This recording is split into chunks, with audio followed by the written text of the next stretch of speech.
He left you here? The cowboy's voice cut through the dying light like a promise wrapped in dust. She stood there, abandoned on that empty platform, clutching a letter that had shattered her world just hours before. The man she'd traveled 800 miles to marry had vanished like morning mist, leaving her with nothing but a crumpled note and fading hope.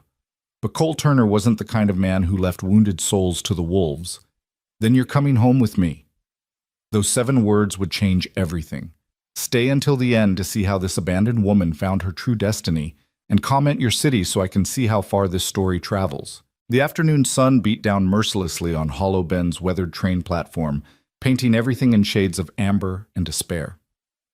Abigail Monroe stood motionless beside the empty ticket booth, her navy traveling dress already coated with the fine Oklahoma dust that seemed to settle on everything in this godforsaken town. The leather suitcase at her feet, the one her mother had given her with trembling hands just 3 weeks ago in Boston, now felt like an anchor threatening to drag her straight down into the earth. In her hands, crumpled and reread so many times the ink had begun to smear with her tears, was the letter that had destroyed everything. "Miss Monroe, circumstances have changed. My situation is no longer suitable for marriage. The arrangement we discussed must be considered void. Do not come to Hollow Bend. There is nothing here for you now. M. Blake." But she had come anyway. The letter had arrived the morning she was set to depart, delivered to her boarding house by a boy who couldn't have been more than 12, who'd thrust it into her hands and vanished before she could even ask where it came from. She'd stood in her small rented room, surrounded by the few belongings she'd packed for her new life, and made a decision that seemed insane even to her practical Boston mind. She went anyway. What choice did she have? She'd already given up her position as a seamstress at Mrs. Aldridge's shop. She'd already said goodbye to the few friends she had, their faces mixture of envy and pity as they'd wished her well on her mail-order bride journey to the untamed West. She'd already spent the last of her savings on the train ticket. Her small room had already been rented to another girl, a factory worker with rough hands and desperate eyes, just like Abigail had once been. There was no going back, only forward into whatever hell awaited her in this dust-choked corner of nowhere. The train that had brought her, the iron beast that had carried her across rivers and plains, through towns that grew progressively smaller and rougher, had departed 20 minutes ago. She'd watched it disappear into the distance, carrying with it the last connection to everything she'd known. The station master, an elderly man with tobacco-stained whiskers, had locked up the ticket office without so much as a glance in her direction. He'd seen women like her before, she supposed. Mail-order brides, Harvey girls, desperate souls fleeing something or chasing dreams that usually turned to dust. Now the platform was empty. The whole town seemed to be holding its breath in the oppressive heat. A tumbleweed, she'd only seen them in drawings before, rolled lazily down the main street visible from the station. The wooden buildings looked like they were barely clinging to existence, their paint peeled by sun and scoured by wind. The saloon across the way had started its evening business early. Tinny piano music drifted out along with rough laughter and the smell of cheap whiskey. Abigail closed her eyes, trying to summon the courage that had brought her this far. She was 24 years old, unmarried, and until 3 weeks ago, resigned to spending her life in service to others, mending their clothes, fixing their lives, never having one of her own. When Mason Blake's advertisement had appeared in the Boston matrimonial paper, it had seemed like divine intervention. Established rancher in Oklahoma Territory seeks refined woman of good character for marriage. Must be willing to embrace frontier life. Companionship and security offered to the right woman. She'd responded immediately, her hand shaking as she wrote her letter by candlelight in her cramped room. She'd been honest, perhaps too honest, about her circumstances. She was an orphan, raised in a Catholic charity house until she was 14, then put into service. She had no family, no prospects, no dowry to offer. But she could read and write, she could sew, she could manage a household, and she was willing to work hard for a chance at a real life. His response had come within 2 weeks. The letter had been formal, almost stiff, but it contained everything she needed to hear. Yes, he would have her. Yes, he understood her situation. Yes, she should come to Hollow Bend, and they would be married by the local minister. He'd even sent $20 for the train fare. More than generous, she'd thought at the time. They'd exchanged 3 more letters. His were always brief, discussing practical matters, the ranch, the weather, the kind of life she should expect. She tried to read affection between the lines, tried to imagine the man behind the careful handwriting. She'd convinced herself that love could grow, that respect and partnership could be enough. She'd been so desperate to believe in the possibility of belonging somewhere, to someone, that she'd ignored the coldness in his words, the lack of any real warmth or personality in his letters. And now this. Abandoned before she'd even arrived. Cast aside like a dress with a torn hem, not worth the effort to mend. The sun was sinking lower now, painting the sky in violent shades of orange and red. It would be dark soon. Abigail had exactly $3.17 left in her purse. The letter had said nothing about returning her train fare. She didn't even know where Mason Blake was. If he was real at all, or if this had all been some cruel joke. The station master had claimed no knowledge of anyone by that name when she'd asked, though his eyes had shifted away too quickly, suggesting he was lying. She should cry. Part of her knew that. Part of her expected the tears to come, the breakdown, the complete collapse of the fragile composure she'd maintained since receiving the letter. But the tears wouldn't fall. She felt hollow, carved out, like all the emotion had simply drained away, leaving her a shell standing on a platform in the middle of nowhere with no past to return to and no future to claim. A door slammed somewhere down the street. Horses whinnied in a nearby stable. Life continued around her, indifferent to her crisis. She bent down, gripping the handle of her suitcase, trying to decide what to do next. The hotel, if this town even had one, would take what little money she had. Then what? She had no skills that would serve her here, no connections, no... "Ma'am, you waiting on someone?" The voice startled her so badly she nearly dropped the suitcase. She spun around to find a man standing a respectful distance away, hat in his hands. He was tall, well over 6 feet, with broad shoulders that spoke of hard work rather than leisure. His face was weathered by sun and wind, lines etched around his eyes that suggested he smiled often, though he wasn't smiling now. Those eyes, a striking shade of blue-gray, like storm clouds breaking, held genuine concern. His clothes marked him as a working man. Worn denim trousers, a faded blue shirt with the sleeves rolled to his elbows, scuffed leather boots that had seen countless miles. His hat, now held respectfully in his hands, was a traditional cowboy Stetson, sweat-stained around the band. Everything about him spoke of the frontier, rough, practical, real. This was what she'd imagined when she dreamed of the West, though she'd pictured herself safe beside such a man, not standing alone and abandoned. She couldn't find words. How did you explain this situation to a stranger? How did you admit you'd been thrown away before you'd even arrived? He seemed to understand without explanation. His eyes dropped to the suitcase, then to the crumpled letter still clutched in her other hand, then to her face, taking in what must be obvious devastation barely held in check. "He left you here?" The question was gentle, but it cut through her composure like a knife. She managed a nod, not trusting her voice. The man's jaw tightened. In the fading light, she could see anger flash across his features, not directed at her, but on her behalf. It was such an unexpected reaction that it nearly undid her completely. This stranger, this man who owed her nothing, was angry for her sake. "Then you're coming home with me." The words hung in the air between them. Abigail's first instinct was to refuse, to step back, to remember every warning she'd ever heard about strange men and women alone. But something in his voice, in his eyes, told her this wasn't a threat. It was exactly what it sounded like. An offer of help, simple and direct. "I can't," she heard herself say, though her voice sounded distant, strange. "I don't even know you." He nodded, as if he'd expected that response. "Name's Cole Turner. I've got a ranch about 8 miles north of here. Small place, nothing fancy, but it's got a roof that doesn't leak and a stove that works.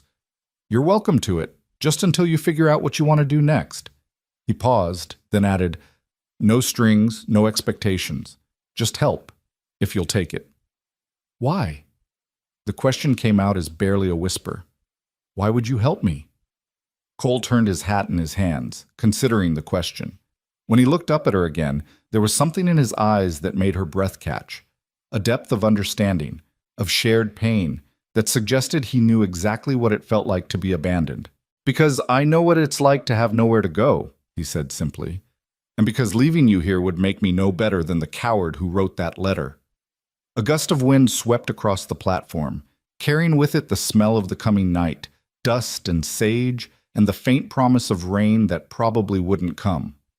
Abigail looked around at the dying town, at the saloon where rough men were gathering, at the gathering darkness, at her complete lack of options. "Ma'am," Cole continued, his voice steady and patient, "you got no roof, no horse, and no daylight left. I ain't offering trouble, just a warm meal and a dry bed. Whatever brought you here, whatever that letter says, it don't change the fact that you need help right now, and I'm offering it." She studied his face, trying to find deception, trying to see the angle, the trap. But all she saw was sincerity and an unexpected kindness that seemed out of place in this harsh land. Maybe she was a fool. Maybe this was another mistake in a life that seemed to be built on them. But what choice did she have? "All right," she said finally, her voice stronger than she felt. "Thank you, Mr. Turner." "Cole," he corrected, settling his hat back on his head. "Just Cole." He reached for her suitcase and she let him take it, too exhausted to protest. "My wagon's just over here. It's not much of a ride, but we should get going before full dark." She followed him down the platform steps and across the dusty street to where a sturdy wagon waited, hitched to two patient-looking horses. The wagon was well maintained, practical rather than fancy, with a seat worn smooth by use. Cole lifted her suitcase into the back with ease, then turned to help her up. His hand was rough with calluses, warm and steady. She gripped it, allowing him to help her onto the seat, acutely aware that she was trusting a complete stranger with her safety, possibly her life. Everything she'd been taught screamed that this was dangerous, foolish, the kind of decision that ruined women. But those same rules and proprieties had brought her here, abandoned and alone. Maybe it was time to trust her instincts instead. Cole climbed up beside her, keeping a respectful distance on the seat. He released the brake and gave a gentle click of his tongue, and the horses started forward at an easy pace. The wagon creaked as it rolled away from the station, away from the town, toward the open prairie that stretched endlessly in every direction. For a long time, neither of them spoke. Abigail kept her hands folded tightly in her lap, acutely aware of the man beside her, of the vast emptiness around them, of how completely her life had shattered in the space of a single day. The sun was nearly gone now, leaving just a rim of gold on the western horizon. Stars were beginning to appear in the darkening sky, more stars than she'd ever seen in Boston, where gas lamps and smoke obscured the heavens. "If you don't mind me asking," Cole said eventually, his voice careful, "how'd you end up in Hollow Bend? It's not exactly on the way to anywhere." Abigail hesitated. Shame burned in her chest, but what did it matter now? He was already helping her. He might as well know the truth. "I came here to get married," she said quietly. "Or rather, I thought I was." She felt rather than saw him tense slightly. "Mail-order bride?" "Yes." The word felt like an admission of failure. "I answered an advertisement, a man named Mason Blake. He said he was a rancher, that he wanted a wife. We exchanged letters. He sent money for the train fare. It all seemed—" She trailed off, not knowing how to finish. "Real? Legitimate? Like an actual chance at happiness?"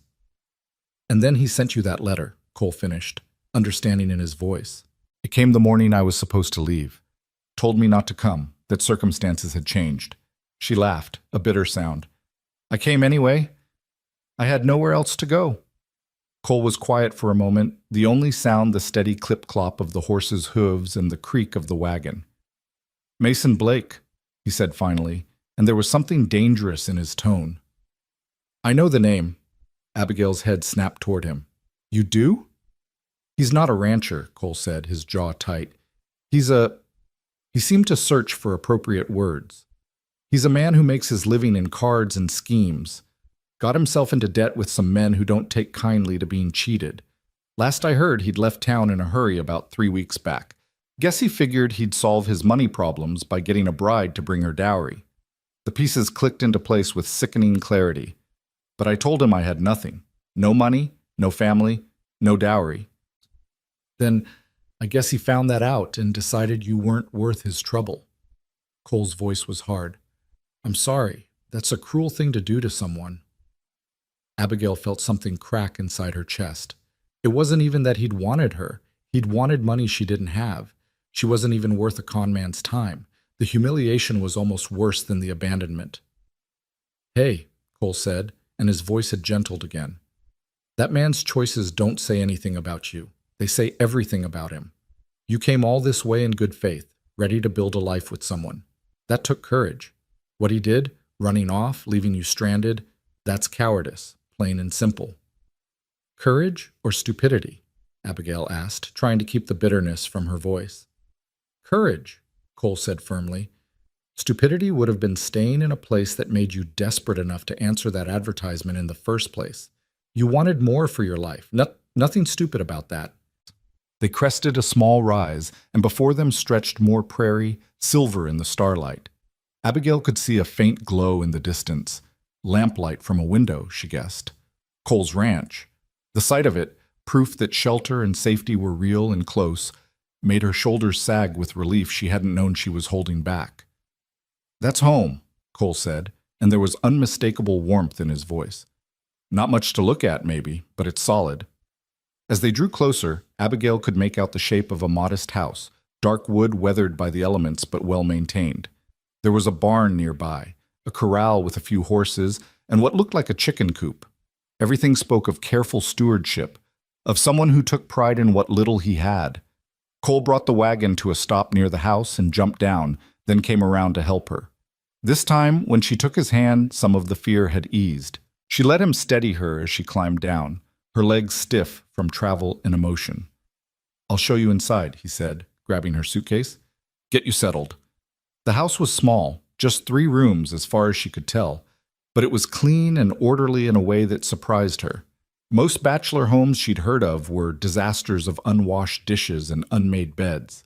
But Cole's home, while simple, was well kept.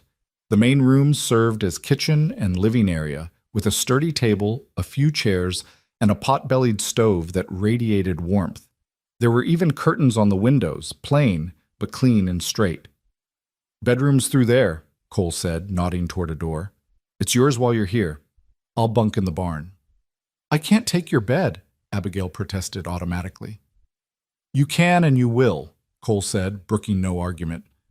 I've slept in worse places than a hayloft, and there's a cot out there that suits me fine. Besides, he added with a slight smile, I'm up before dawn most days anyway.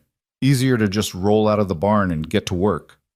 He set her suitcase down near the bedroom door, then moved to the stove. Within minutes, he had a fire going and was pulling out supplies: bread, cheese, some cold meat, a jar of what looked like preserves. It's not fancy, he said, assembling a simple meal, but it'll do for tonight. Tomorrow I can make something more substantial. Abigail stood awkwardly in the center of the room, unsure what to do with herself. The unreality of the situation was crashing over her in waves. This morning she'd been on a train full of nervous anticipation about meeting her future husband. Now she was in a stranger's home, accepting charity from a man she'd known for less than an hour. Sit, Cole said gently, pulling out a chair for her. You look dead on your feet. She sank into the chair gratefully. Her body was exhausted, but her mind wouldn't stop spinning. Cole placed a plate in front of her, then poured water from a pitcher into 2 tin cups. He took the seat across from her, maintaining that respectful distance that seemed to be natural to him. Eat, he encouraged. You'll feel better with something in your stomach. Abigail picked up the bread, realizing as she did that she hadn't eaten since early morning. The bread was good, fresh, and hearty. The cheese was sharp, the meat tender. Simple food, but prepared with care. She ate slowly, aware of Cole doing the same across from her, his presence somehow both strange and comforting. Can I ask you something? She said after a while. Anything. Why are you really helping me? You don't know me. I could be anyone, a thief, a liar, anything. Cole considered this, taking a sip of water. I suppose you could be, he agreed, but I don't think you are. And even if you were, you'd still be a person in trouble, and I'd still be someone who could help. He paused. My mother used to say that the measure of a person wasn't in what they did when it was easy, but what they did when it would cost them something. Leaving you on that platform would have been easy, wouldn't have cost me a thing, but I would have known I did it, and I would have had to live with that. Your mother sounds like a wise woman. A shadow crossed Cole's face. She was. She passed about 5 years back. Fever took her quick. My father followed 6 months later. Folks said it was his heart, but I think he just couldn't stand to be without her. I'm sorry, Abigail said, and meant it. Appreciate that. Cole looked down at his hands, rough and scarred from ranch work. They built this place together, worked it together. After they were gone, I thought about leaving, but he gestured around the small house. This is their legacy. Feels wrong to abandon it. Abigail understood that. She'd never had a legacy, never had anything that was truly hers to keep or leave. The idea of it, of having a place so tied to love and memory that you couldn't bear to leave, was foreign and beautiful. They finished eating in companionable silence. Cole cleared the plates, refusing her offer to help. You've had a hell of a day, he said. Rest is what you need now. Everything else can wait until tomorrow. He showed her to the bedroom, which was small but clean, with a real bed covered in a quilt that looked handmade. There was a dresser with a washing basin and pitcher, and a small mirror on the wall, simple, but more than adequate. There's water in the pitcher, Cole said from the doorway. Fresh towels in the dresser. If you need anything else, I'll be in the barn. Just call out. Cole, she said, turning to face him. Thank you for everything. I don't know how I'll ever repay you. Don't need repayment, he said simply. Just need you to rest and heal. Everything else will sort itself out. He tipped his hat to her, a gesture so courtly it seemed at odds with his rough appearance. Good night, Miss Monroe. Abigail, she said, please, just call me Abigail. He smiled then, a real smile that transformed his face, making him look younger, less careworn. Good night, Abigail. After he left, closing the door softly behind him, Abigail stood in the small room, listening to his footsteps cross the main room, listening to the front door open and close, listening to the silence that followed. She was alone in a stranger's house, in a place she'd never been, with no plan and no prospects. But she was safe. She was sheltered. And for the first time since receiving that devastating letter, she felt like maybe, just maybe, she could breathe. She changed into her nightgown, washed her face in the basin, and climbed into the bed. The mattress was firm but comfortable, the quilt heavy and warm. Through the small window she could see stars, thousands of them, scattered across the sky like diamonds spilled on black velvet. Tomorrow she would have to figure out what came next. Tomorrow she would have to face the reality of her situation, the impossibility of going back, and the uncertainty of going forward. Tomorrow she would have to be strong. But tonight, in this small room, in this stranger's house, she let herself feel the weight of everything that had happened. And finally, the tears came, silent and unstoppable, soaking into the pillow as she cried for the dreams that had died, for the future she'd never have, for the girl she'd been who'd believed a letter could change her life. Outside in the barn, Cole Turner lay on his cot, staring up at the shadowed rafters. He'd meant every word he'd said to her. He had helped because it was the right thing to do, because leaving her there would have haunted him, because his mother had raised him to be better than that. But there was another truth, one he hadn't voiced. When he'd seen her standing there on that platform, so clearly lost and alone, something in his chest had tightened. She'd looked like hope and heartbreak all wrapped up in one person, and he'd needed to do something to ease that pain in her eyes. He'd been alone for 5 years, managing the ranch by himself, talking to horses and cattle more than people, going to town only when necessary. He'd convinced himself he was fine with it, that he didn't need companionship, that the work and the land were enough. But seeing her tonight, sitting across from her at his table, watching her try to hold herself together with such fierce dignity, it had reminded him of what it felt like to have someone in his home, someone to talk to, someone to care about. Dangerous thoughts, he told himself.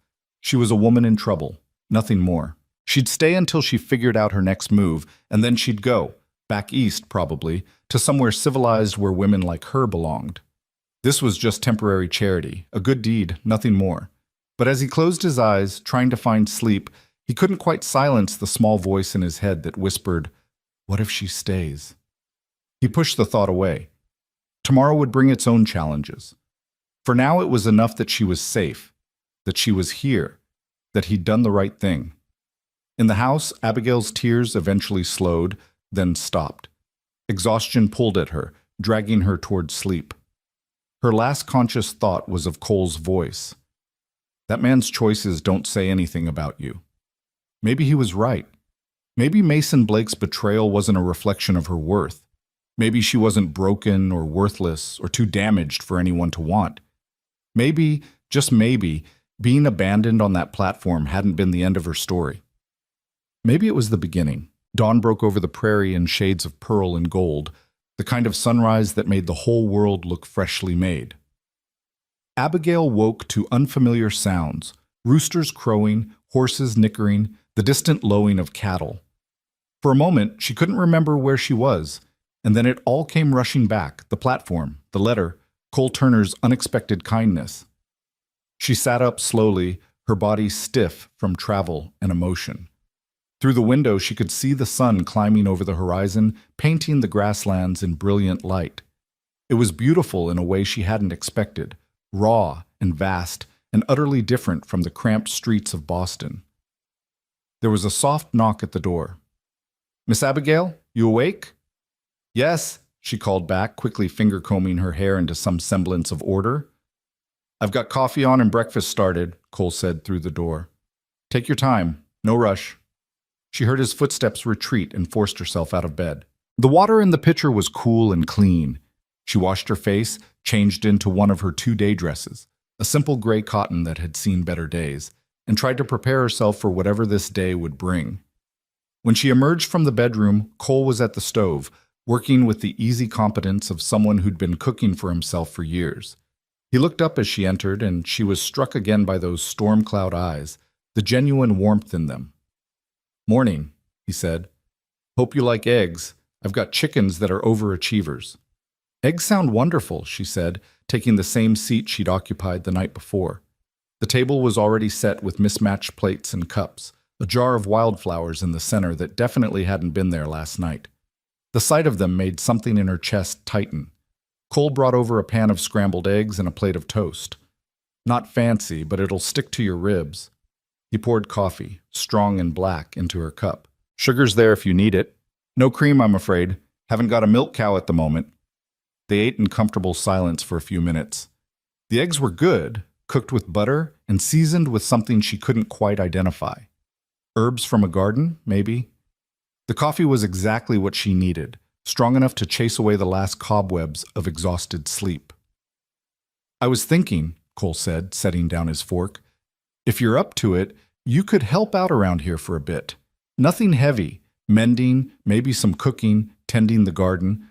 I'm not much good at the domestic side of things, and it would give you something to do while you figure out your next step." Abigail looked at him carefully, trying to read his intentions. "You're already feeding me and housing me. I can't take payment for that too." "Wouldn't be payment," Cole said. "Would be partnership. I help you, you help me. Seems fair." He paused, then added, "Besides, I get the feeling you're not the kind of woman who sits idle well. Am I wrong?" She almost smiled. "No, you're not wrong." Then it settled. He stood, collecting the plates. "I've got to check on the cattle this morning, mend some fence. Should be back by noon. Make yourself at home. There's mending in that basket by the window if you want it, or you can just rest. Whatever suits you." After he left, Abigail sat at the table for a long moment, listening to the sounds of him preparing his horse, riding out. Then she stood and surveyed the small house with new eyes. If she was going to be here, even temporarily, she might as well make herself useful. The mending basket was overflowing with shirts that needed buttons, trousers with torn hems, socks that had seen better days.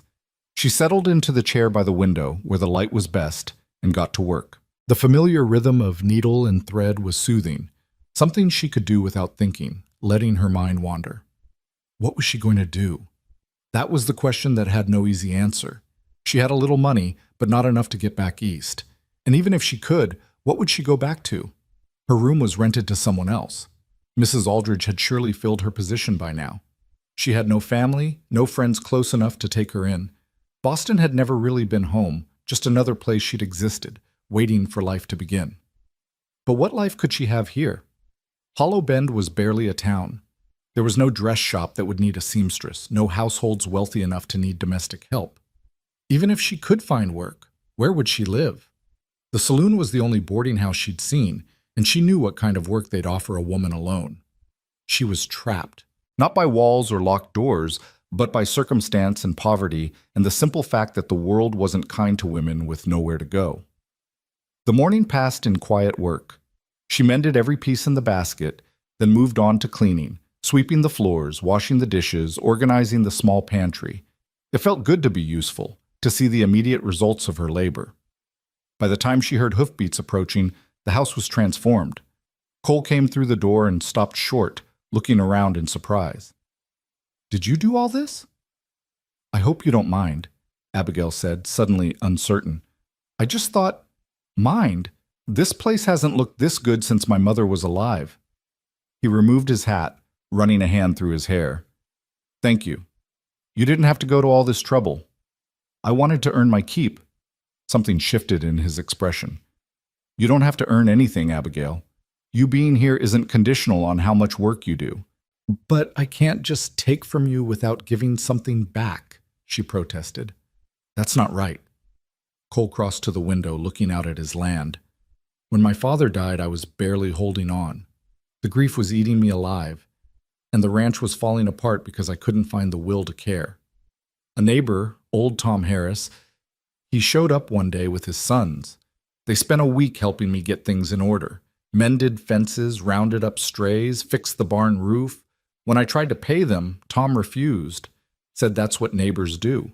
Said someday I'd have a chance to help someone else, and that would be payment enough." He turned back to her. "This is that chance, I figure. You helping around here, that's appreciated. But it's not required. You understand?" Abigail nodded, not trusting her voice. She'd never met anyone like Cole Turner, someone who gave without expectation, who helped without keeping score. It was foreign and unsettling and unexpectedly moving. "Now," Cole said, moving toward the kitchen, "how about I make us some lunch, and then you can tell me what you think you might want to do. Not right now," he added quickly, seeing her expression, "but eventually. What kind of life you're hoping to build." Over simple sandwiches and coffee, Abigail found herself talking more than she had in years. She told him about Boston, about the orphanage where kindness was rare and punishment common. She told him about going into service at 14, about Mrs. Aldridge's dress shop, where she'd spent 10 years creating beautiful things for women whose lives seemed like fairy tales compared to hers. "I was good at it," she said, surprised by the pride in her own voice. "The sewing, the designing. Mrs. Aldridge said I had an eye for it, but there was no future there, not really. I'd have worked until I was too old or too sick, and then," she shrugged, "the poorhouse, probably. Or worse."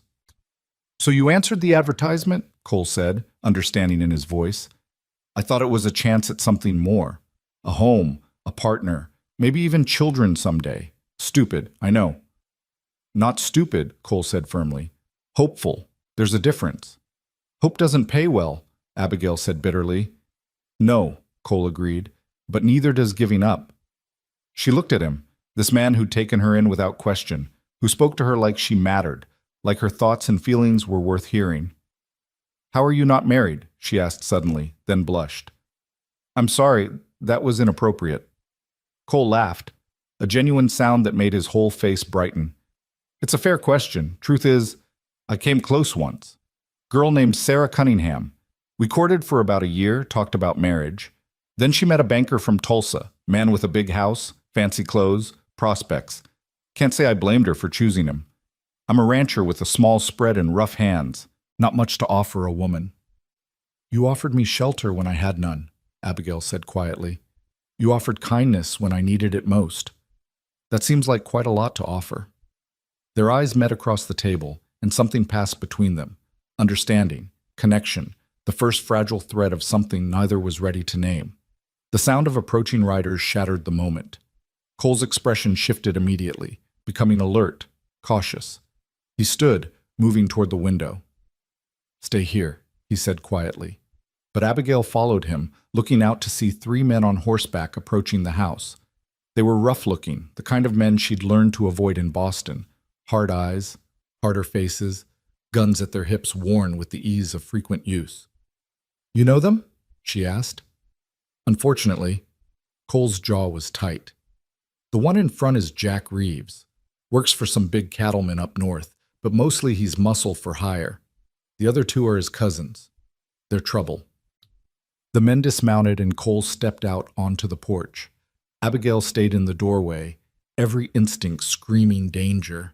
"Turner," the lead man said, not bothering with pleasantries. "Heard you got yourself a visitor. Pretty little thing from back east." "My guests are my business, Reeves," Cole said evenly. "That's so." Reeves grinned, showing tobacco-stained teeth. "See? We heard different. Heard she came here looking for Mason Blake. Heard Blake owes some people money. People who don't like being cheated." Abigail's blood went cold.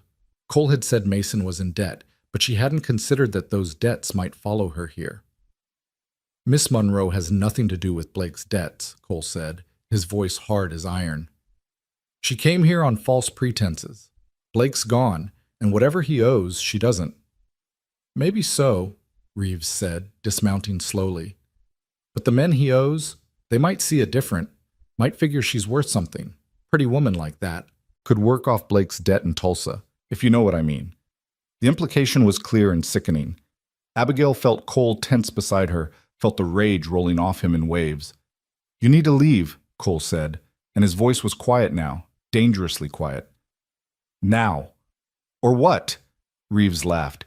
"You gonna stop all three of us, Turner? You might be fast, but you ain't that fast." "Try me and find out." The air seemed to crackle with tension. Reeves's cousins had their hands near their guns, watching Cole with predatory interest. This was going to turn violent. Abigail could feel it building like a thunderstorm. "Wait," she said, stepping forward before she could think better of it. "Please, just wait." "Abigail, get back inside," Cole said, not taking his eyes off Reeves. "No." She moved to stand beside him, her heart hammering but her voice steady. "I'll go with them. If it means you don't get hurt, I'll—" "The hell you will," Cole said, and now he did look at her, his eyes blazing. "Get inside, now." "Listen to the man, sweetheart," Reeves said, grinning wider. "He's trying to save your virtue, though from what I hear, you were willing to marry a stranger for a roof over your head. How's this any different?" Cole moved so fast, Abigail almost missed it. One moment he was beside her, the next he was down the porch steps with his hand gripping Reeves' shirt front, his other hand pulled back in a fist. "You apologize to the lady," Cole growled. "Right now." Reeves's cousins drew their guns, pointing them at Cole's back. Abigail screamed, but Cole didn't flinch, didn't even look at them. "Apologize," he repeated. For a long moment, nobody moved. Then Reeves, perhaps seeing something in Cole's eyes that suggested he'd happily take a bullet if it meant landing that punch, raised a hand to his cousins. "Easy, boys." He looked at Cole with new assessment. "My apologies, ma'am. That was uncalled for." Cole released him slowly, stepping back but keeping himself between Abigail and the three men. "Now get off my property, and tell whoever sent you that Abigail Monroe owes nothing to anyone. She's under my protection now. Anyone who comes for her comes through me. You make sure they understand that." Reeves straightened his shirt, anger and something like grudging respect warring on his face. "You're making a mistake, Turner. These men don't take no for an answer." "Then they can come tell me themselves. But they better come ready, because I won't ask twice before I start shooting." After a long moment, Reeves nodded. "Fair enough?" "You've been warned." He mounted his horse, his cousins following suit. "Hope she's worth it, Turner. Lot of trouble for a woman you just met." They rode off, dust rising in their wake. Cole stood motionless until they were out of sight.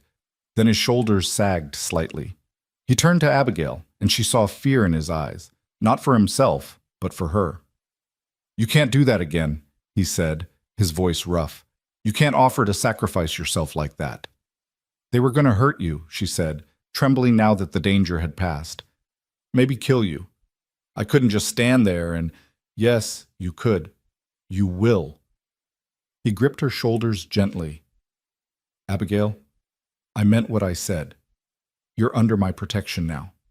That means I face the danger, not you. Understand?" "But why?" The question burst out of her. Why would you risk your life for me? You don't even know me. Cole's hands dropped from her shoulders. He looked away, across the prairie, and when he spoke, his voice was quiet. My mother, before she died, she made me promise something. She said, Ike, Cole, there's going to come a time when you have a choice to do the easy thing or the right thing. And the right thing is going to cost you, maybe a lot. But that's when it matters most, when it costs you something. She made me swear I'd always choose the right thing, no matter the price. He looked back at her. Protecting you, standing between you and men like that, it's the right thing. And I don't break promises to my mother. Abigail felt tears prick her eyes. Your mother raised a good man. She tried. A ghost of a smile crossed his face. Come on, let's get inside. I need to think about what comes next. Inside, Cole paced while Abigail sat at the table, her hands wrapped around a cup of coffee gone cold. The confrontation had shaken her more than she wanted to admit. She'd thought Mason's betrayal was the end of her troubles, but it seemed his sins were reaching out to taint her too. I'm going to town tomorrow, Cole said finally. Talk to the sheriff. Let him know what's going on. Reeves and his cousins, they're known troublemakers, but they're usually just bark. Still, better to have the law aware. What if they come back? Abigail asked. Then they come back, and I deal with it. He sat down across from her. Abigail, I need you to be honest with me. Is there anywhere you can go? Anyone who would take you in? Because if there is, it might be safer for you to... No, she said simply. There's nowhere and no one. I told you that. Then you stay here. He said it with such finality that she didn't dare argue. We'll figure this out. Those men Blake owes money to, they're businessmen at heart. Once they realize you've got nothing to do with him, that there's no profit in bothering you, they'll move on. And if they don't, Cole's expression hardened, then they'll learn that some things aren't worth the cost. The rest of the day passed quietly, both of them shaken by the morning's events. Abigail tried to keep busy, but her mind kept returning to the look in Reeves's eyes, the casual cruelty in his suggestion of what could happen to her. Cole worked outside, but she noticed he stayed closer to the house than usual, his rifle always within reach. That evening, as they sat down to a simple dinner of beans and cornbread, Abigail made a decision. I want to learn to shoot, she said abruptly. Cole looked up in surprise. What? A gun. I want to learn how to use one. If there's going to be trouble, I need to be able to protect myself, to help, if it comes to that. Cole was quiet for a moment, considering. It's not a bad idea, he said finally. But understand, carrying a gun means being willing to use it, to hurt someone, maybe kill them. That's not a light thing. I understand. And she did. The world had shown her its teeth today. She needed to grow some of her own. All right, Cole said. Tomorrow, after I get back from town, I'll teach you. They finished dinner in silence, but it was different from the comfortable quiet of before. There was tension now, awareness of the danger circling them, the reality that this fragile peace could shatter at any moment. As Abigail prepared for bed, she found herself pausing at the window, looking out at the barn where Cole slept. A lamp burned there, throwing his shadow against the wall. He was probably cleaning his guns, preparing for whatever came next. This man who owed her nothing had put himself between her and harm without hesitation. She'd spent her whole life learning to expect nothing from people, to rely only on herself, to understand that kindness always came with strings attached. But Cole Turner was rewriting those rules, showing her a different way of being in the world. It terrified her, because the more she saw of his goodness, his strength, his quiet integrity, the more she realized she was starting to care about him. And caring meant vulnerability. It meant the possibility of loss. She climbed into bed, pulling the handmade quilt up to her chin. Tomorrow, Cole would go to town, and she'd be alone here with nothing but her thoughts and her fears. Tomorrow they'd start preparing for whatever came next, learning to shoot, learning to defend this small patch of land and the life they were building on it. Building. The word caught in her mind. Were they building something? Or was she just a temporary guest in his life, someone to be helped and then sent on her way when the danger passed? She didn't know, but lying there in the darkness, listening to the prairie wind and the distant call of night birds, she found herself hoping, dangerous, foolish, hoping that maybe, just maybe, she'd found more than shelter here. Maybe she'd found home. In the barn, Cole sat on his cot, his rifle across his knees, his mind racing. He'd meant every word he'd said to Reeves. Abigail was under his protection now, and he'd face down hell itself before he let anyone harm her. But that protection came with complications he hadn't anticipated. The way she'd stepped forward today, offering to sacrifice herself to keep him safe, it had done something to him, cracked open something in his chest he'd kept locked tight for years. He couldn't care about her. That wasn't the deal. He was helping her because it was right, because his mother had raised him to be better than the kind of man who abandoned people in need. That was all. But the way she looked at him, with those eyes that held too much pain and too much strength all at once, the way she'd stood beside him on that porch, terrified but defiant, the way she'd made his house feel like a home again just by being in it. He was in trouble. The kind of trouble that had nothing to do with Reeves or debt collectors or any external threat. The kind that came from inside, from feeling things he had no right to feel for a woman who'd stay only until she could leave. He lay back on the cot, staring up at the barn rafters. Tomorrow he'd go to town, talk to the sheriff, maybe get some answers about who Blake owed and how serious the threat really was. He'd come back, teach Abigail to shoot, and continue this strange dance of domesticity and danger they'd found themselves in. And he'd keep his distance. He'd be kind, be helpful, be protective. But he wouldn't let himself hope for more, because hoping was how you got your heart broken. And he'd learned that lesson well enough with Sarah. Abigail would leave eventually, they always did. And when she did, he'd have his ranch and his solitude and the satisfaction of knowing he'd done the right thing. It would be enough. It had to be enough. But even as he thought it, he knew he was lying to himself. Because the truth was, he was already hoping. Already imagining what it would be like if she stayed, if that guest bedroom became truly hers, if her laughter filled his house and her presence filled the hollow spaces in his life. Already falling, and too proud or too scared to admit it. The night deepened around them, stars wheeling overhead in their ancient dance, the prairie holding its breath as if waiting to see what morning would bring. And in the house and the barn, two souls lay awake, both wondering the same thing. What happened when temporary started to feel permanent? When protection started to feel like something more? When shelter became home, and strangers became something neither was quite ready to name? Morning came too soon, painting the sky in streaks of rose and amber. Abigail woke to the sound of Cole moving around outside, the creak of the barn door, the low murmur of his voice talking to the horses. She dressed quickly, braided her hair with fingers that still trembled slightly when she thought about yesterday's confrontation, and emerged to find coffee already brewing on the stove. Cole came in a few minutes later, hat in hand, his face serious. "I'll be back by early afternoon," he said, pouring himself coffee. "Keep the door locked while I'm gone. Don't answer it for anyone you don't know, and even then, be careful. My rifle's there by the door, loaded. You remember what I showed you last night about the safety?" She nodded, though the thought of actually using the weapon made her stomach turn. "I remember." He studied her face, and she saw worry etched in the lines around his eyes. "I don't like leaving you here alone." "I'll be fine," she said, with more confidence than she felt. "It's broad daylight, and you said those men were mostly bark." "Mostly isn't the same as completely." He drained his coffee, set the cup down with a decisive clink. "If anything happens, anything at all, you fire that rifle straight up in the air. Tom Harris's spread is about 2 miles east. He'll hear it and come running." "Cole." She touched his arm without thinking, felt the tension coiled in his muscles. "Go. Do what you need to do. I'll be here when you get back." Something flickered in his eyes at her touch, at her words.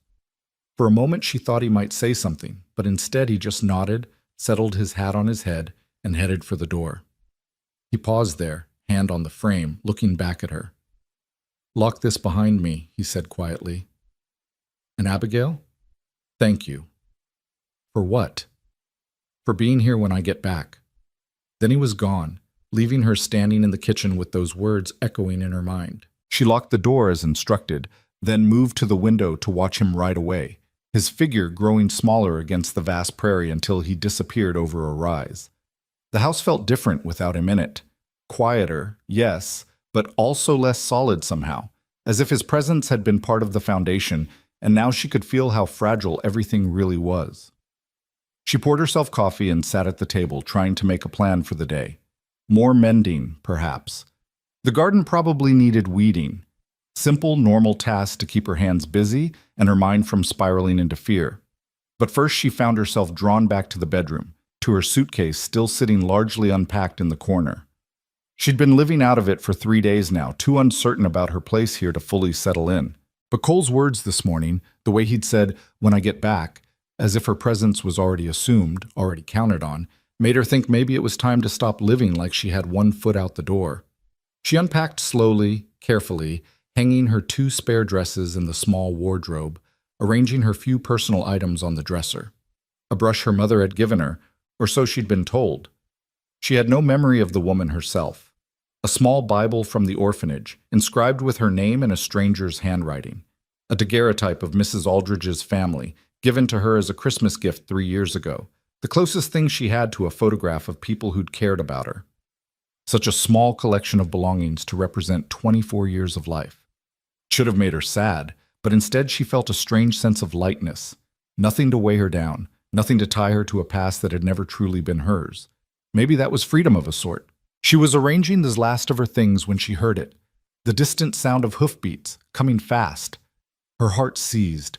Cole wouldn't be back this soon, and he wouldn't ride that hard unless something was wrong. She hurried to the window, peering out carefully from behind the curtain. 2 riders pushing their horses at a gallop.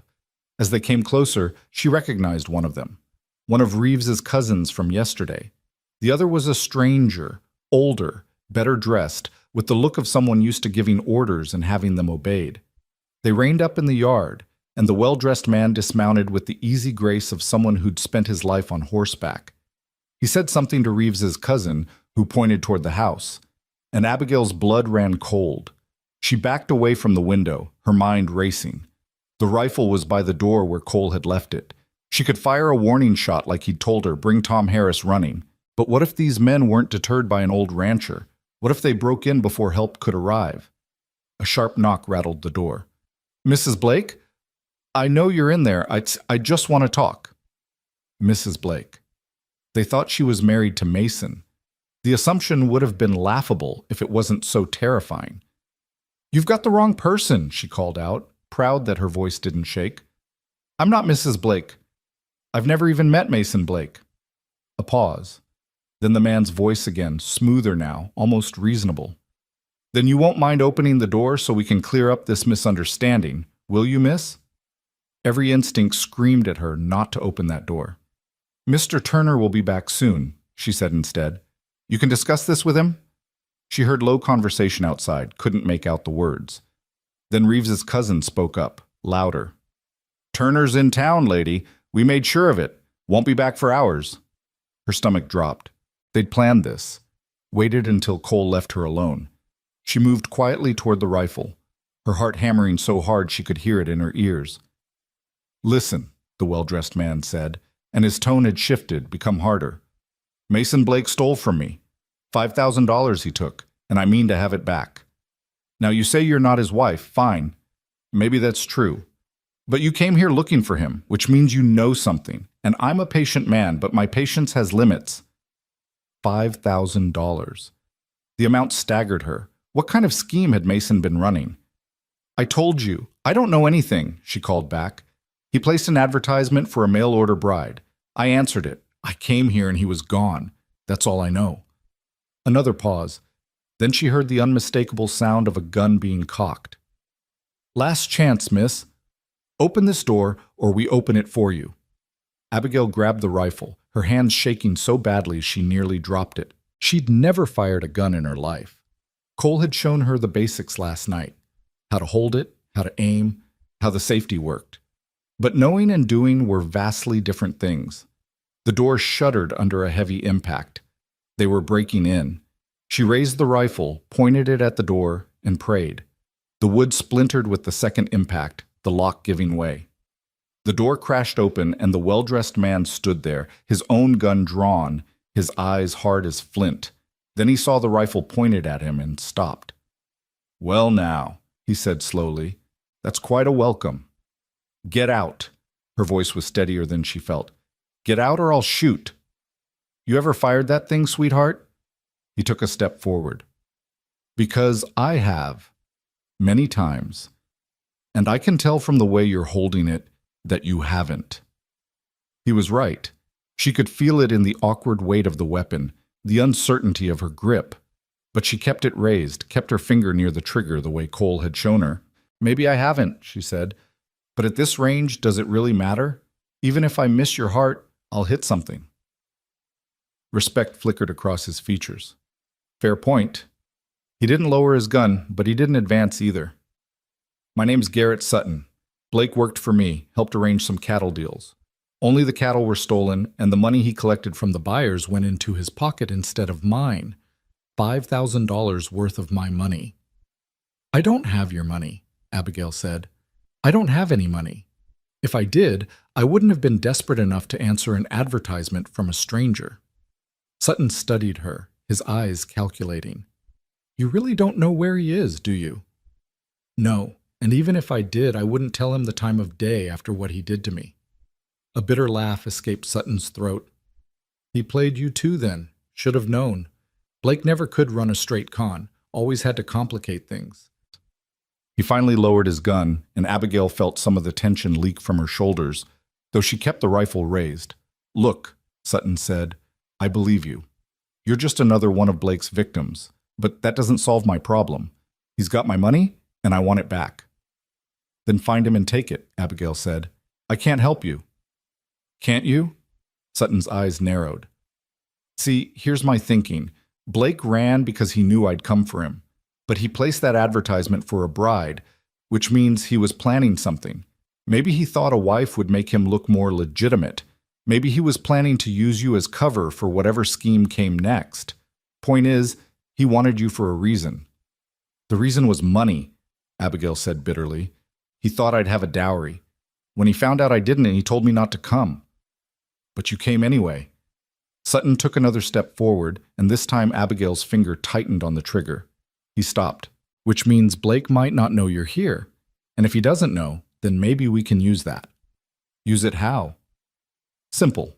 We let word slip that his bride showed up after all, that she's here, waiting for him. If he thinks there's still an angle to work, still something to gain, he might come back. And when he does, you'll be waiting, Abigail finished. Her arms were aching from holding the rifle, but she didn't dare lower it. And what happens to me in all this? You play the part of the faithful bride waiting for her man. We keep watch. When Blake shows up, we take him, get my money back, and you're free to go on with your life. And if he doesn't show up? Sutton shrugged. Then you're no worse off than you are now. Except you'll have done me a favor, and I'm a man who rewards favors. It was a trap, Abigail knew. Maybe not for her specifically, but a trap nonetheless. And she wanted no part of it.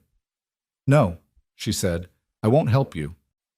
Something dangerous flashed in Sutton's eyes. That wasn't a request, sweetheart. The rifle felt impossibly heavy in her arms. She knew she was outmatched, knew that Sutton could probably take the weapon from her before she could fire, knew that Reeves's cousin was still outside, another gun at the ready. But she also knew that the moment she lowered this rifle, she lost what little power she had. Mr. Sutton, she said, keeping her voice level, I've had a very difficult few days. I was abandoned by a man I'd never met, taken in by a stranger out of kindness, and threatened in my own home. I'm tired, I'm scared, and I'm holding a loaded rifle that I barely know how to use, which makes me dangerous in ways I suspect you can appreciate. So I'm going to ask you one more time to leave, and if you don't, I'm going to pull this trigger and pray to God I hit something important. For a long moment they stared at each other. Then Sutton laughed, genuine amusement lighting his face. You've got spine, I'll give you that. Blake was a fool to pass you up. He holstered his gun slowly, deliberately. All right, I'll go, but this isn't over, miss. One way or another, I'm getting my money back. And if that means keeping an eye on you until Blake shows himself, that's what I'll do. Cole won't allow that. Cole Turner? Sutton's smile was sharp. Turner's a good man, from what I hear. Honest. But honest men don't fare well against men like me. He'll do what he thinks is right, and he'll probably get himself killed for the trouble. That what you want? The question hit her like a physical blow. The image of Cole lying dead in the yard, killed because he'd tried to protect her, made her stomach turn. You'd kill him? I'd rather not. Like I said, I hear he's a good man. But if he gets between me and my money... Sutton let the sentence hang. Think about my offer. Help me catch Blake, and everyone gets what they want. Refuse, and things get messy for everyone involved. He tipped his hat to her, a mockery of courtesy, and walked out. She heard him mount his horse, heard the two men ride away. Only then did she lower the rifle, her arms screaming in relief. She stood there shaking, the enormity of what had just happened washing over her. They knew about Cole now, knew he was protecting her, and Sutton had made it clear he'd go through Cole to get what he wanted. She sank into a chair, the rifle across her lap, and tried to think. She could leave. Pack her things and disappear before Cole got back, take herself out of his life and the danger with her. It would be the noble thing to do, the selfless thing. Cole would be safe, and she'd be... what? Alone again, running again, back to having nothing and no one. But at least he'd be alive. The thought of leaving, of walking away from the only person who'd shown her real kindness in years, made her chest ache. But the thought of Cole dead because of her made her want to scream. She was still sitting there, frozen with indecision, when she heard another horse approaching. This time, she recognized the rider immediately. Cole, coming fast, his face dark with fury. He was off his horse before it had fully stopped, striding toward the house with purpose. He saw the broken door and his expression shifted from anger to fear. "Abigail!" "I'm here," she called, meeting him at the doorway. "I'm all right." He grabbed her shoulders, his eyes searching her face for injury. "What happened? Who did this?" "A man named Garrett Sutton. He came with one of Reeves's cousins. He's the one Blake stole from." The words tumbled out. $5,000, Cole. Mason stole $5,000 from him. Cole's jaw worked, tension radiating from him in waves. "Did they hurt you?"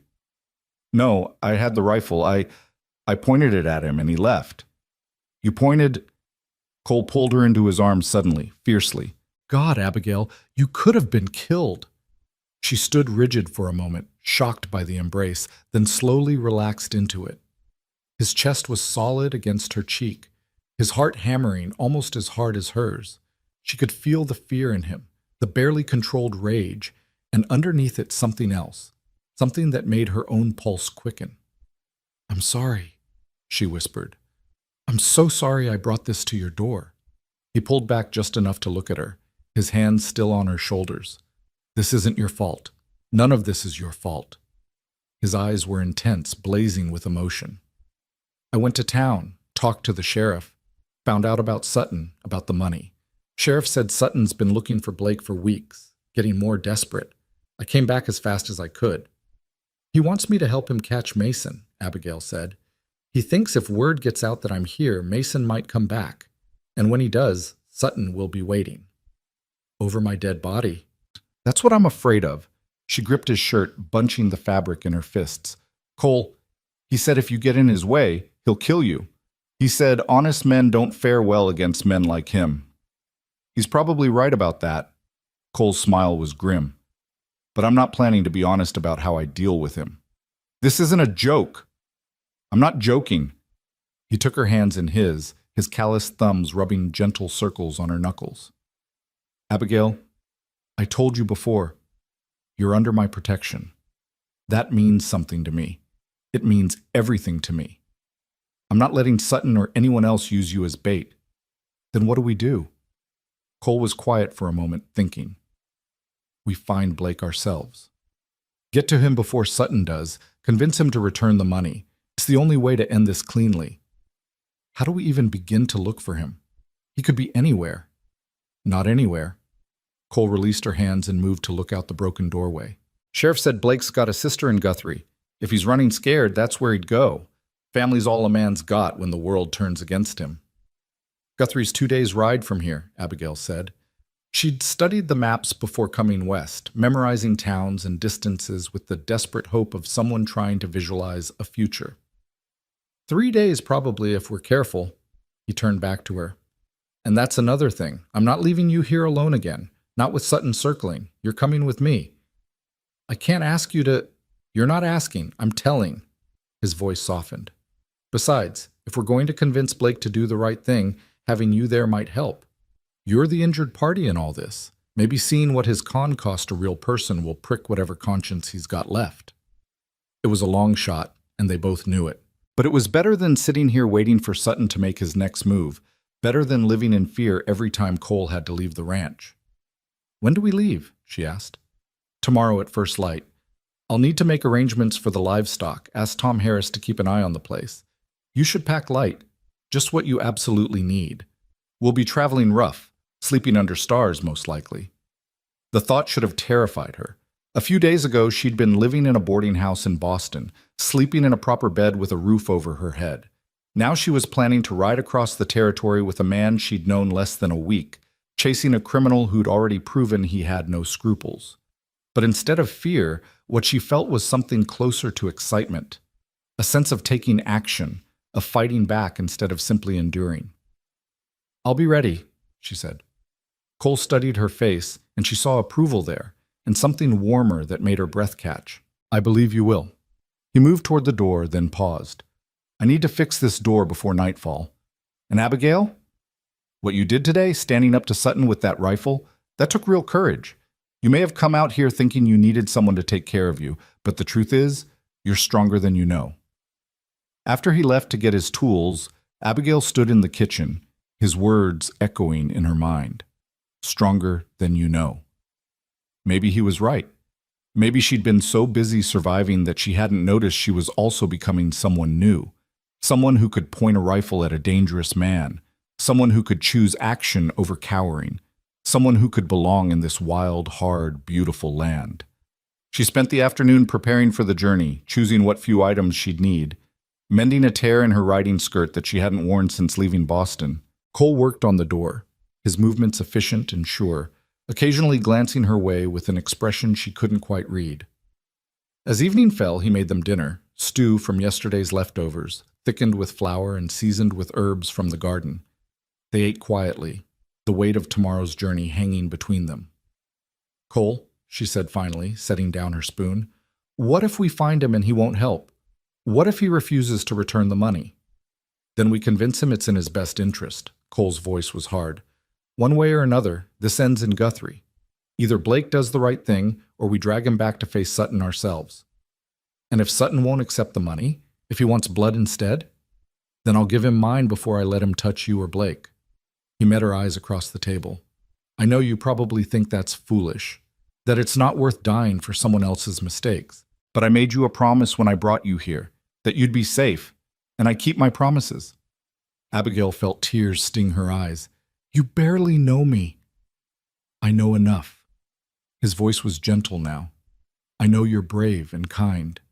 I know you mend my shirts without being asked and bring wildflowers inside to brighten the table. I know you stood up to armed men to protect yourself.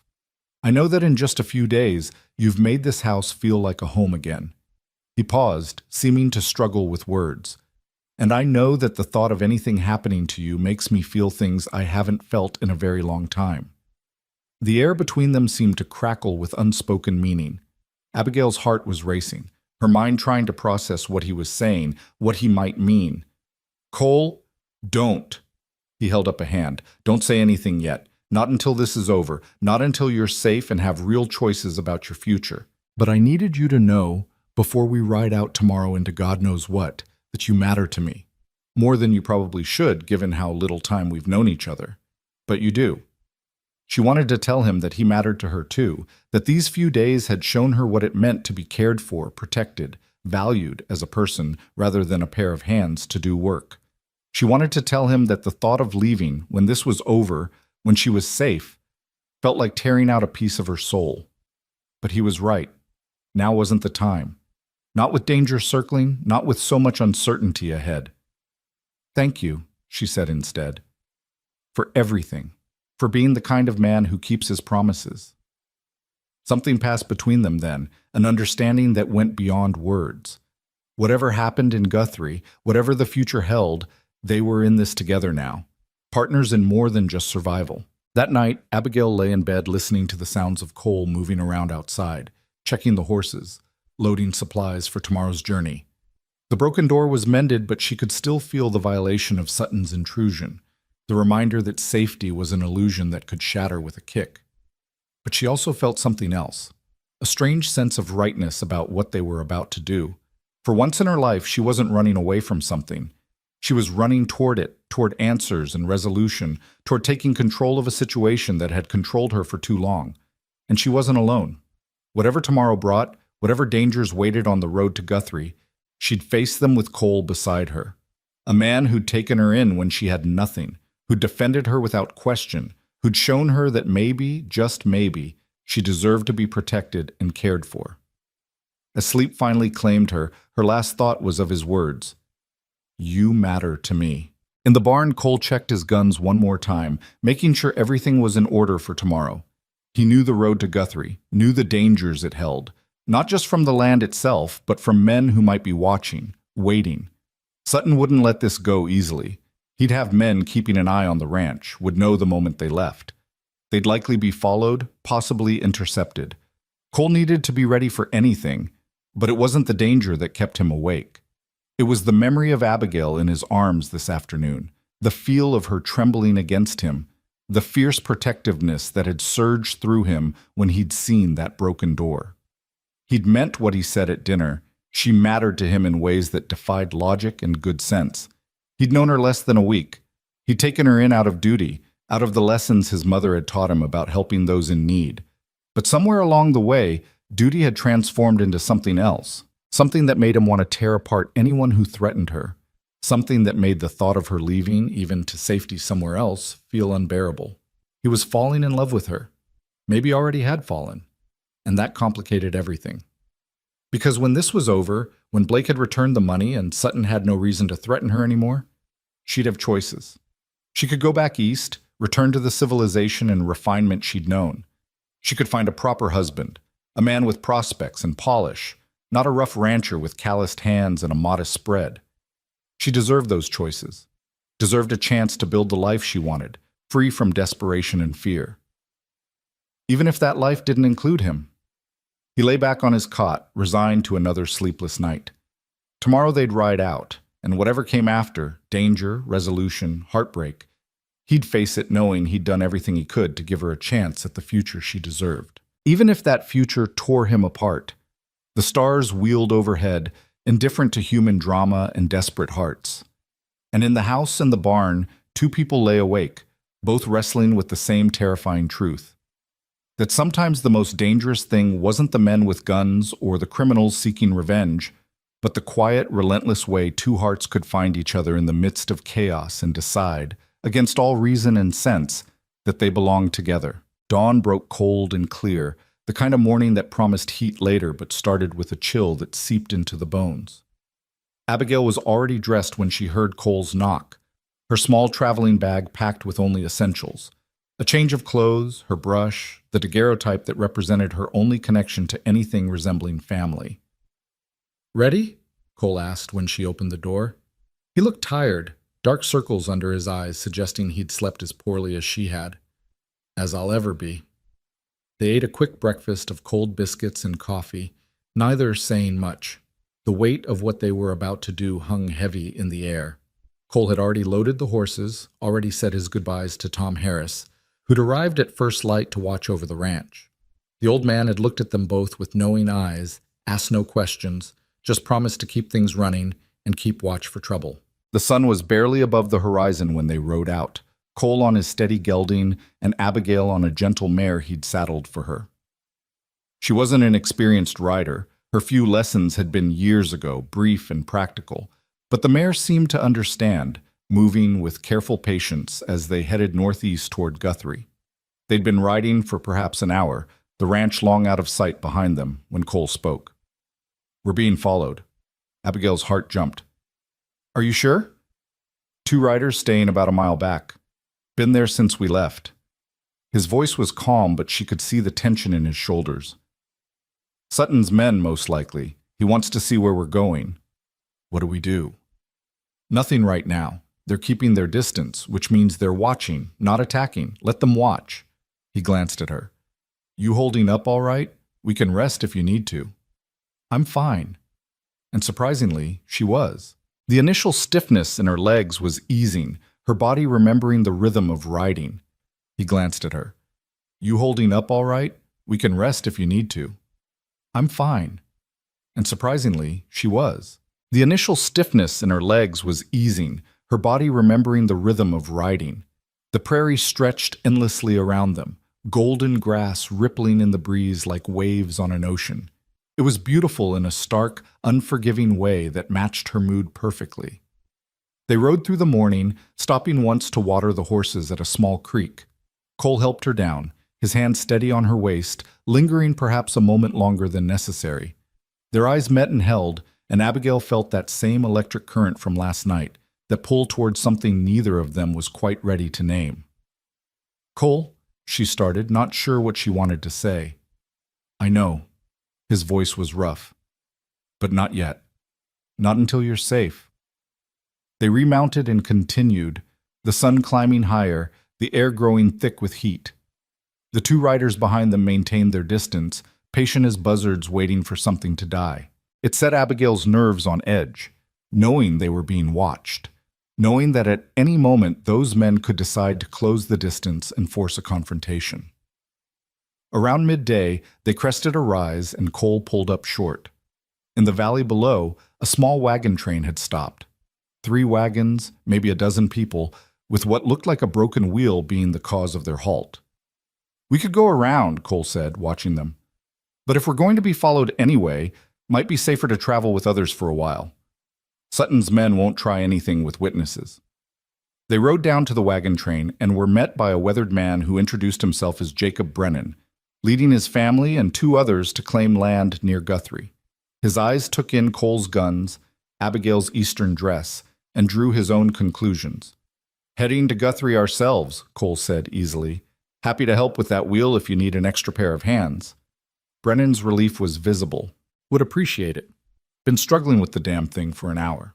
He looked at Abigail. "Begging your pardon, ma'am." While Cole worked with Brennan and another man on the wheel, Abigail found herself surrounded by the women. Brennan's wife Sarah, her sister Emma, and Emma's daughter, a girl of about 16 named Lucy. They were curious but kind, offering her water and shade under one of the wagon canopies. "You two married?" Sarah asked, her eyes sharp despite her friendly tone. "No," Abigail said. "We're traveling together." The women exchanged glances that suggested they had opinions about that, but Sarah's next words surprised her. "None of my business either way. Out here, the old rules don't always apply.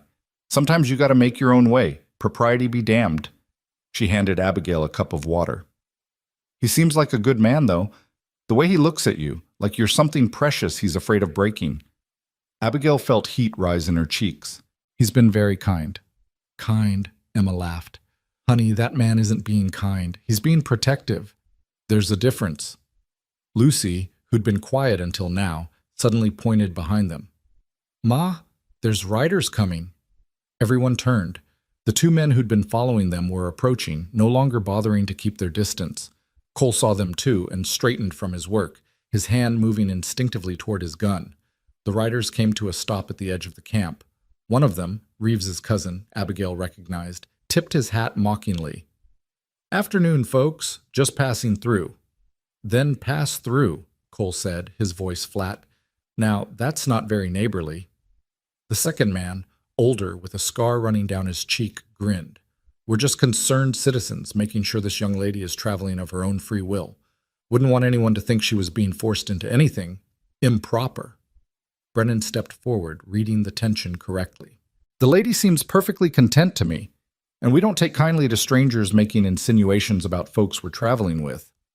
Scarface's grin faded. "This doesn't concern you, old man." "It does now."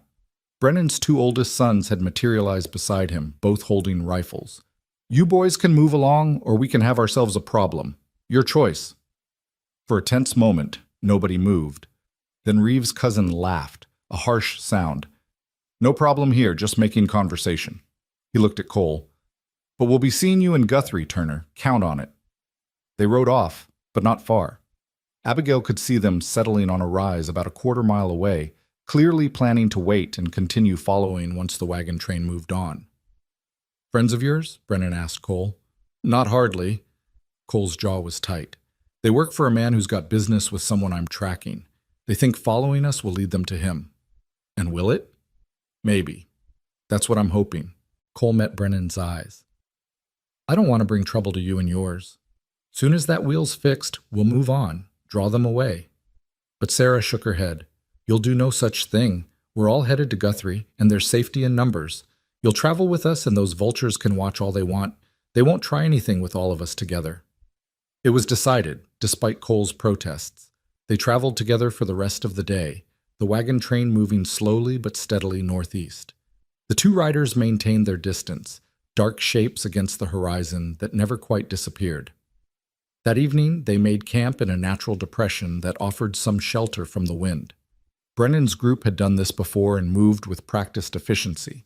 Wagons circled, fire built, watches assigned. Cole helped where he could, but Abigail noticed he kept himself positioned between her and the direction where Sutton's men had made their own camp, visible only by their distant fire. After dinner, a communal affair of beans and salt pork that somehow tasted better shared, Lucy approached Abigail where she sat near the fire. Miss Abigail, can I ask you something? Of course. The girl sat down, her young face serious in the firelight. Are you afraid? Of where you're going? Of what might happen? Abigail considered the question. Yes, she admitted. Very afraid. But you're going anyway. Yes. Why? It was a simple question with a complicated answer. Because staying afraid in one place doesn't make you any safer than being afraid while moving forward. At least this way I'm doing something about it. Lucy nodded slowly, processing this. Pa says we're going to Guthrie to claim land, to build something that's ours. Ma's afraid, I can tell. But she goes anyway because the dream is worth the fear. She looked at Abigail. Is Mr. Turner your dream? The question, so direct and innocent, hit Abigail like a physical blow. I don't know, she said honestly. Maybe. Or maybe he's just a good man helping someone in trouble. He's more than that. Lucy's certainty was startling. I've seen how he looks at you when you're not watching, like you're the only real thing in the whole world. Before Abigail could respond, Cole appeared out of the darkness. Time for you to get some sleep, Lucy. Your pa's looking for you. Lucy stood, gave Abigail a knowing smile, and disappeared toward the wagons.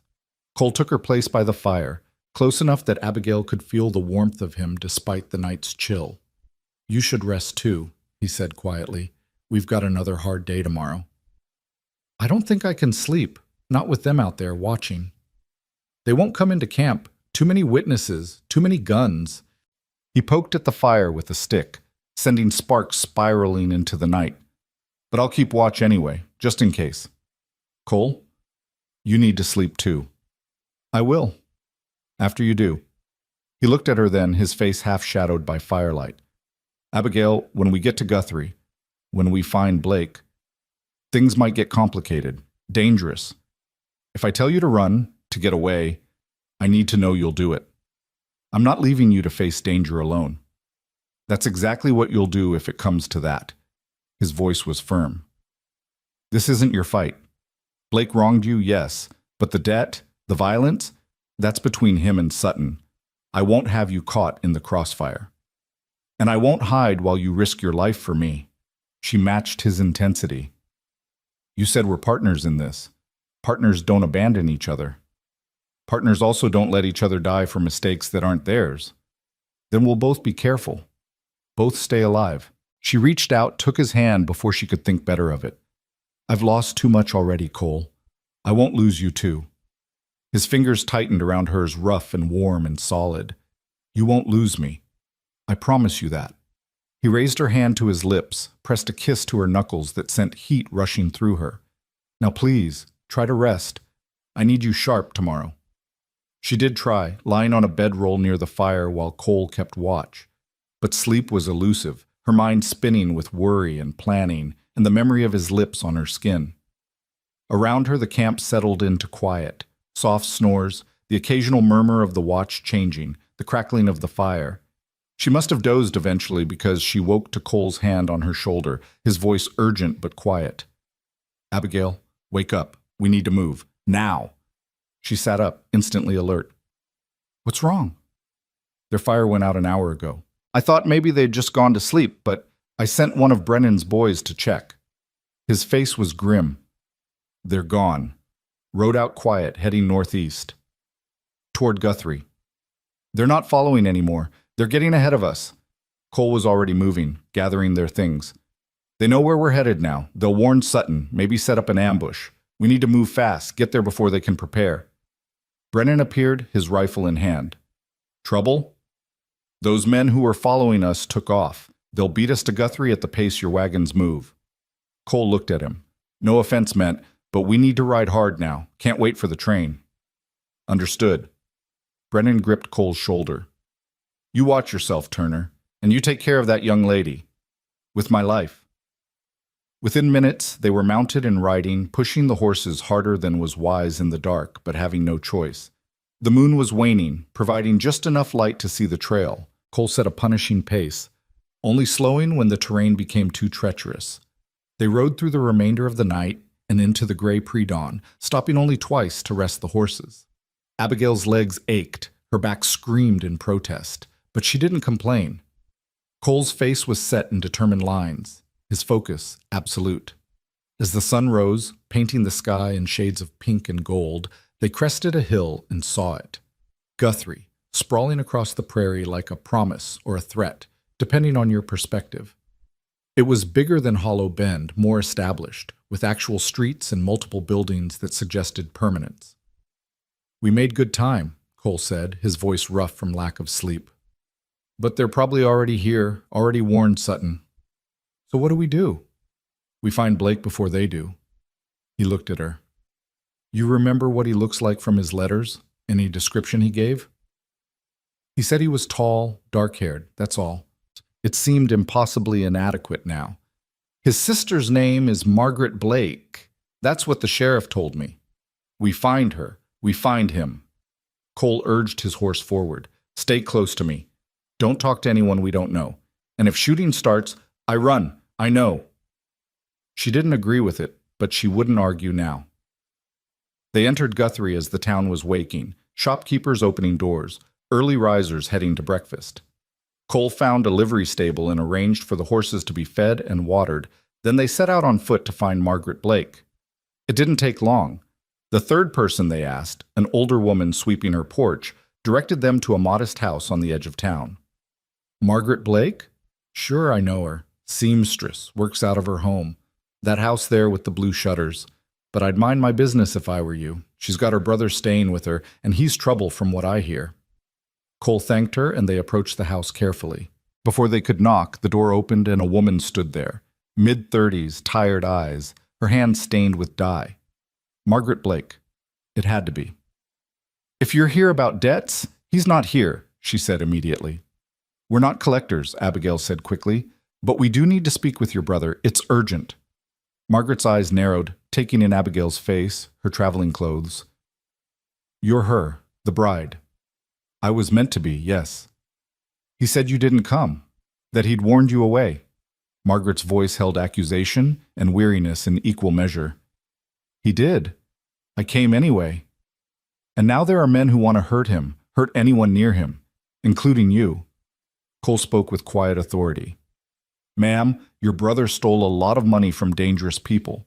They're here in Guthrie, and they will find him. The only way to stop this cleanly is for him to return what he took. He doesn't have it. Gambled most of it away. Spent the rest. Margaret's shoulders sagged. I told him not to come here, told him I couldn't help him. But he's my brother. What was I supposed to do? Where is he? Abigail asked gently. Margaret hesitated, then stepped back. Come in, quickly, before anyone sees you. The house was small but neat, the front room clearly serving as Margaret's workspace with fabric and thread everywhere. She led them through to a back room where a man sat at a small table, his head in his hands. He looked up as they entered, and Abigail felt a jolt of recognition despite never having seen him before. This was the man who'd promised her a future, then snatched it away. Mason Blake was handsome in a dissolute way, his face showing signs of too much drink and too little sleep. When he saw Abigail, he went pale. You. Me. Her voice was steadier than she felt. The woman you abandoned on a train platform. The woman whose life you tried to ruin with your schemes. I didn't mean... He stood, swayed slightly. I sent the letter. I told you not to come. After I'd already left everything behind, anger surged through her, hot and righteous. After you'd taken what little I had for train fare. After you'd made me believe I had a future waiting. I thought you'd have money, Mason said, and had the grace to look ashamed. The advertisement was meant to find someone with a dowry, something to help me pay off my debts. When you wrote that you had nothing, you threw me away like garbage. Abigail stepped closer. Do you have any idea what you did? I had nowhere to go. No money, no job, no home to return to. I could have died on that platform. But you didn't. Mason's eyes shifted to Cole. You found yourself a protector. Cole moved fast, had Mason against the wall with his forearm across his throat before Abigail could blink. You don't talk about her. You don't even look at her. Understand? Cole, don't, Margaret said, fear in her voice. Please, he's not worth it. Cole released Mason but didn't step back. You stole $5,000 from Garrett Sutton. He's here in Guthrie, and he's coming for you. Your only chance is to return the money. I told you, I don't have it. Mason's voice rose toward panic. It's gone. Then you better find a way to get it, because Sutton doesn't seem like the forgiving type. Cole's voice was hard. And I'll be damned if I let you bring more trouble to people who don't deserve it. A crash from the front of the house made them all freeze. Margaret moved toward the sound, but Cole stopped her. Stay here. He drew his gun, moved to the doorway. Turner! Sutton's voice came from the front room. I know you're here. I know Blake's here. Come out peaceful, and maybe nobody has to die today. Cole looked back at Abigail, his eyes intense. Remember what I said. If it goes bad, you run. Cole, promise me. I promise. The lie tasted bitter, but she saw the relief in his face. He moved into the front room, Abigail following despite knowing she shouldn't. Sutton stood there with 4 men, all armed. He smiled when he saw Cole, but it was a predator's smile, all teeth and no warmth. There you are. And Miss Monroe. How delightful. Sutton's eyes found her, held her with disturbing intensity. I have to thank you, my dear. Leading us right to Blake saved us considerable effort. We didn't lead you anywhere, Cole said. You followed us. Details. Sutton waved a hand dismissively. Point is, we're all here now, so let's settle this like civilized people. Blake comes with me, he returns my money or works it off, and everyone else goes free. Simple. He doesn't have your money, Abigail said. He gambled it away. Sutton's smile faded. Then he'll work it off. $5,000 at, say, $10 a week? That's about 10 years of labor. I'm sure I can find use for him. That's slavery, Margaret said from the doorway. You can't... I can do whatever I want with a thief who stole from me. Sutton's voice went cold. Now, Blake, come out here, or I start shooting people until you do, starting with your sister. Mason emerged, his face ashen. Don't hurt her. This is between you and me. Finally, some sense. Sutton gestured to his men. Take him. No. Cole stepped between them, his gun raised. He stays. Sutton sighed. Turner, don't be stupid. You're outnumbered and outgunned. I don't want to kill you, but I will if you force me to. Then you'll have to, because I'm not moving. The room crackled with tension. Abigail could see Cole calculating odds, knew he was aware he couldn't win this fight. But he stood there anyway, immovable, a wall between Mason and Sutton's men. Why? Sutton asked, genuine curiosity in his voice. Why die for a man who's not worth the powder to blow him to hell? A man who wronged this woman you're protecting? Because it's the right thing, Cole said simply. You want Blake? Fine. But you take him to a proper sheriff. Let the law handle it. That's civilization, Sutton. That's justice. What you're proposing is just revenge dressed up fancy. For a long moment, Sutton considered this. Then he laughed. You know what, Turner? I actually respect that. Stupid, but honorable. His hand moved toward his gun. Unfortunately, honor doesn't pay debts. Everything happened at once. Sutton drew, Cole fired, and Abigail screamed. But Cole's shot went wide. Intentionally, she realized. aimed to warn, not to kill. Sutton's men raised their weapons, and Cole dove to the side, pulling Abigail with him as bullets tore through the air where they'd been standing. Margaret screamed. Mason bolted for the back door. And Cole pushed Abigail toward the floor, his body covering hers as gunfire erupted around them. "Run," he said in her ear. "Now, Abigail, run!" But she couldn't move, couldn't breathe, could only feel the weight of him protecting her, could only hear the deafening sound of guns and breaking glass and men shouting. This was how it ended, she thought, with strange clarity. Not on a platform in the sun, but here in a stranger's house, with the only good thing in her life about to be torn away by violence and greed. Then Cole was moving, returning fire, his shots precise and controlled. One of Sutton's men went down, clutching his shoulder. Another ducked behind furniture, and Sutton himself was advancing, his face twisted with rage. "Enough!" A new voice, loud and authoritative, cut through the chaos. "Drop your weapons, all of you!" The sheriff stood in the doorway, a shotgun raised, 3 deputies behind him. Everyone froze. "I said drop them!" The sheriff's voice brooked no argument. Slowly, reluctantly, guns lowered. Cole stood, helping Abigail to her feet, his eyes never leaving Sutton. The room was a disaster. Broken furniture, shattered glass, the smell of gunpowder thick in the air. "Someone want to tell me what the hell is going on in my town?" The sheriff looked at each of them in turn. "Garrett Sutton," Cole said, his voice steady despite the adrenaline. "He's here to collect a debt through force. Mason Blake stole from him, yes, but Sutton was planning to take him without legal process." "That true, Sutton?" The sheriff's eyes narrowed. "The man's a thief. I want what's mine." "Then you file a proper complaint, and we handle it legal-like." The sheriff gestured to his deputies. "Disarm these men. We're taking this to my office, sorting it out proper." He looked at Mason, who'd been dragged back inside by one of the deputies. "You too, Blake. You're under arrest for theft." As Sutton's men were being disarmed, Sutton himself looked at Cole with something like respect. "You're either very brave or very foolish, Turner." "Probably both," Cole admitted. "But she's safe. That's all that matters." Sutton's eyes shifted to Abigail, and she saw understanding dawn there.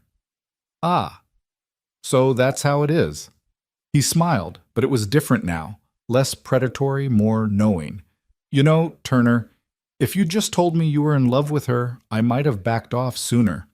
A man protecting his woman, that I can respect." Cole didn't deny it, and Abigail's heart stuttered at the admission in his silence. They spent the next several hours at the sheriff's office, giving statements, explaining the whole complicated mess. The sheriff, a pragmatic man named Dawson, listened to everything and made his judgment. "Blake, you're looking at prison time for theft. Sutton, you're paying a fine for attempted vigilante justice and the property damage to the Blake residence. As for the money," he looked at Mason. "Where exactly did you spend it?" "Poker games. Saloons. Most of it went to a man named Curtis in Tulsa." Dawson nodded slowly. "Then Sutton's got a claim to pursue with Curtis, and Blake's got a debt to society to pay. But it'll be handled legal." He looked at Abigail and Cole. "You two are free to go. I'd suggest you get out of town before anyone decides to hold a grudge." Outside the sheriff's office, Abigail stood blinking in the afternoon sun, hardly able to believe it was over. Cole stood beside her, silent, his hand at the small of her back, a touch so natural it seemed he didn't even realize he was doing it. "It's done," she said, almost disbelieving. "It's actually done."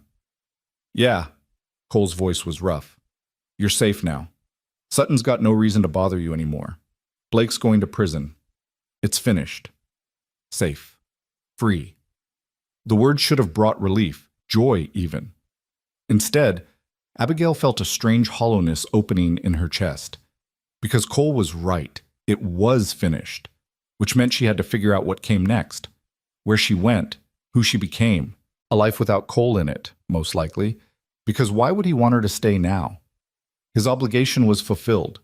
He'd protected her, seen her through the danger, done everything his mother had taught him about helping those in need. "What will you do now?" Cole asked, and his voice was carefully neutral, giving nothing away. "I don't know." She looked up at him.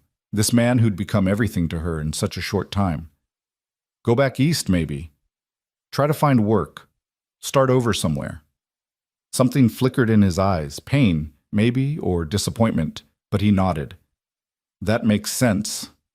Boston's got more opportunities for a woman with your skills. Yes. The word felt like swallowing glass. What about you? Back to the ranch. Back to normal, I suppose.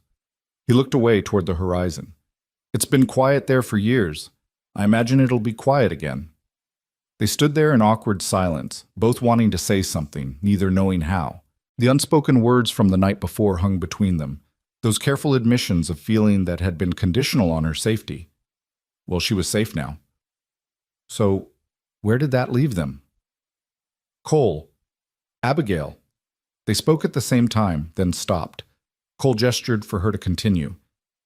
I just wanted to say thank you, she said, the words utterly inadequate for everything she felt. For everything. For taking me in, protecting me, showing me what it means to have someone care. I'll never forget it. Never forget you. His jaw worked, emotions warring across his face. You don't need to thank me. Yes, I do. Because you changed my life. Tears stung her eyes, but she blinked them back. I came here broken, abandoned, believing I was worth nothing. And you showed me different. You showed me I deserved to be protected, to be valued, to matter to someone. That's a gift I can never repay. Abigail. Her name was a plea, rough and raw. Don't. Don't what? Don't say goodbye like this is easy for you, like you're not... He stopped, shook his head. Never mind. It's not fair of me. Not fair to what? To tell me how you feel?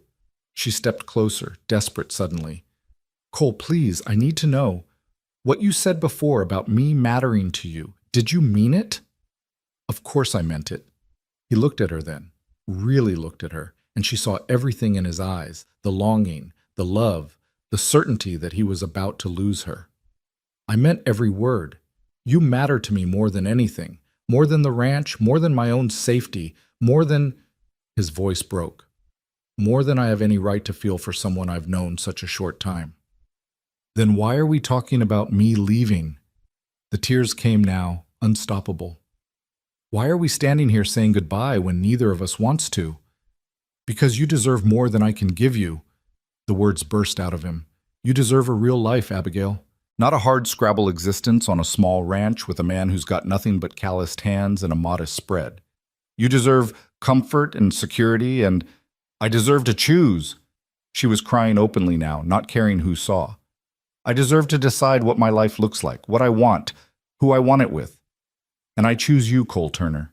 I choose the ranch, and the hard work, and the man with calloused hands who treats me like I'm precious.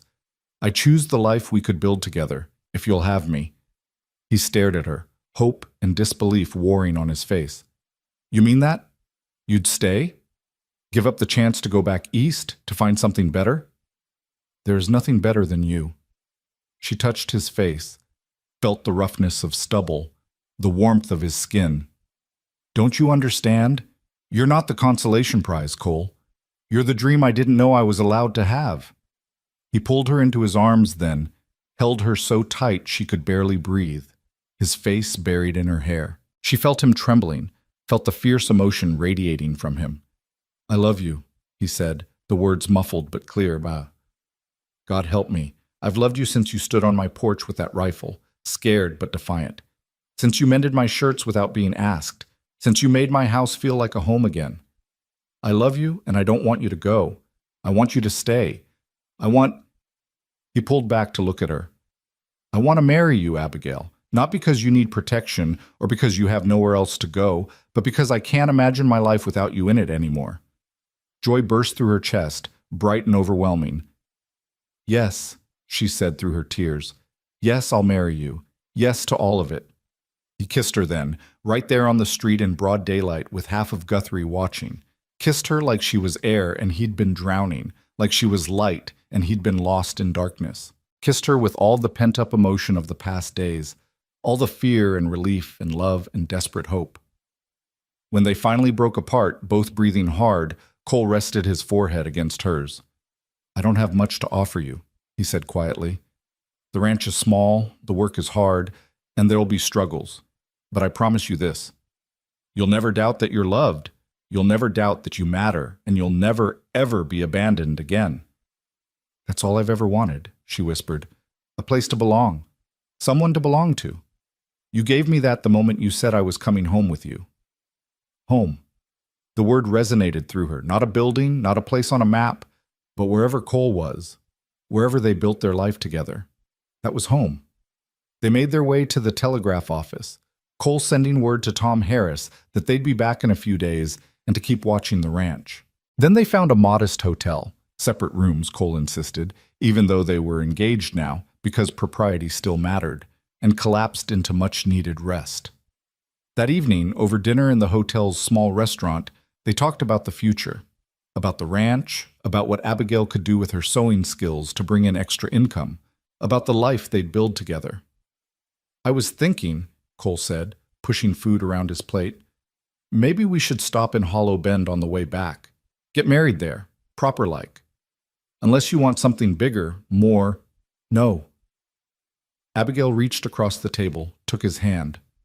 Hollow Bend is perfect, where it all started, where you found me, where he'd saved her, where she'd been given a second chance at life, at love, at everything she'd thought was lost forever.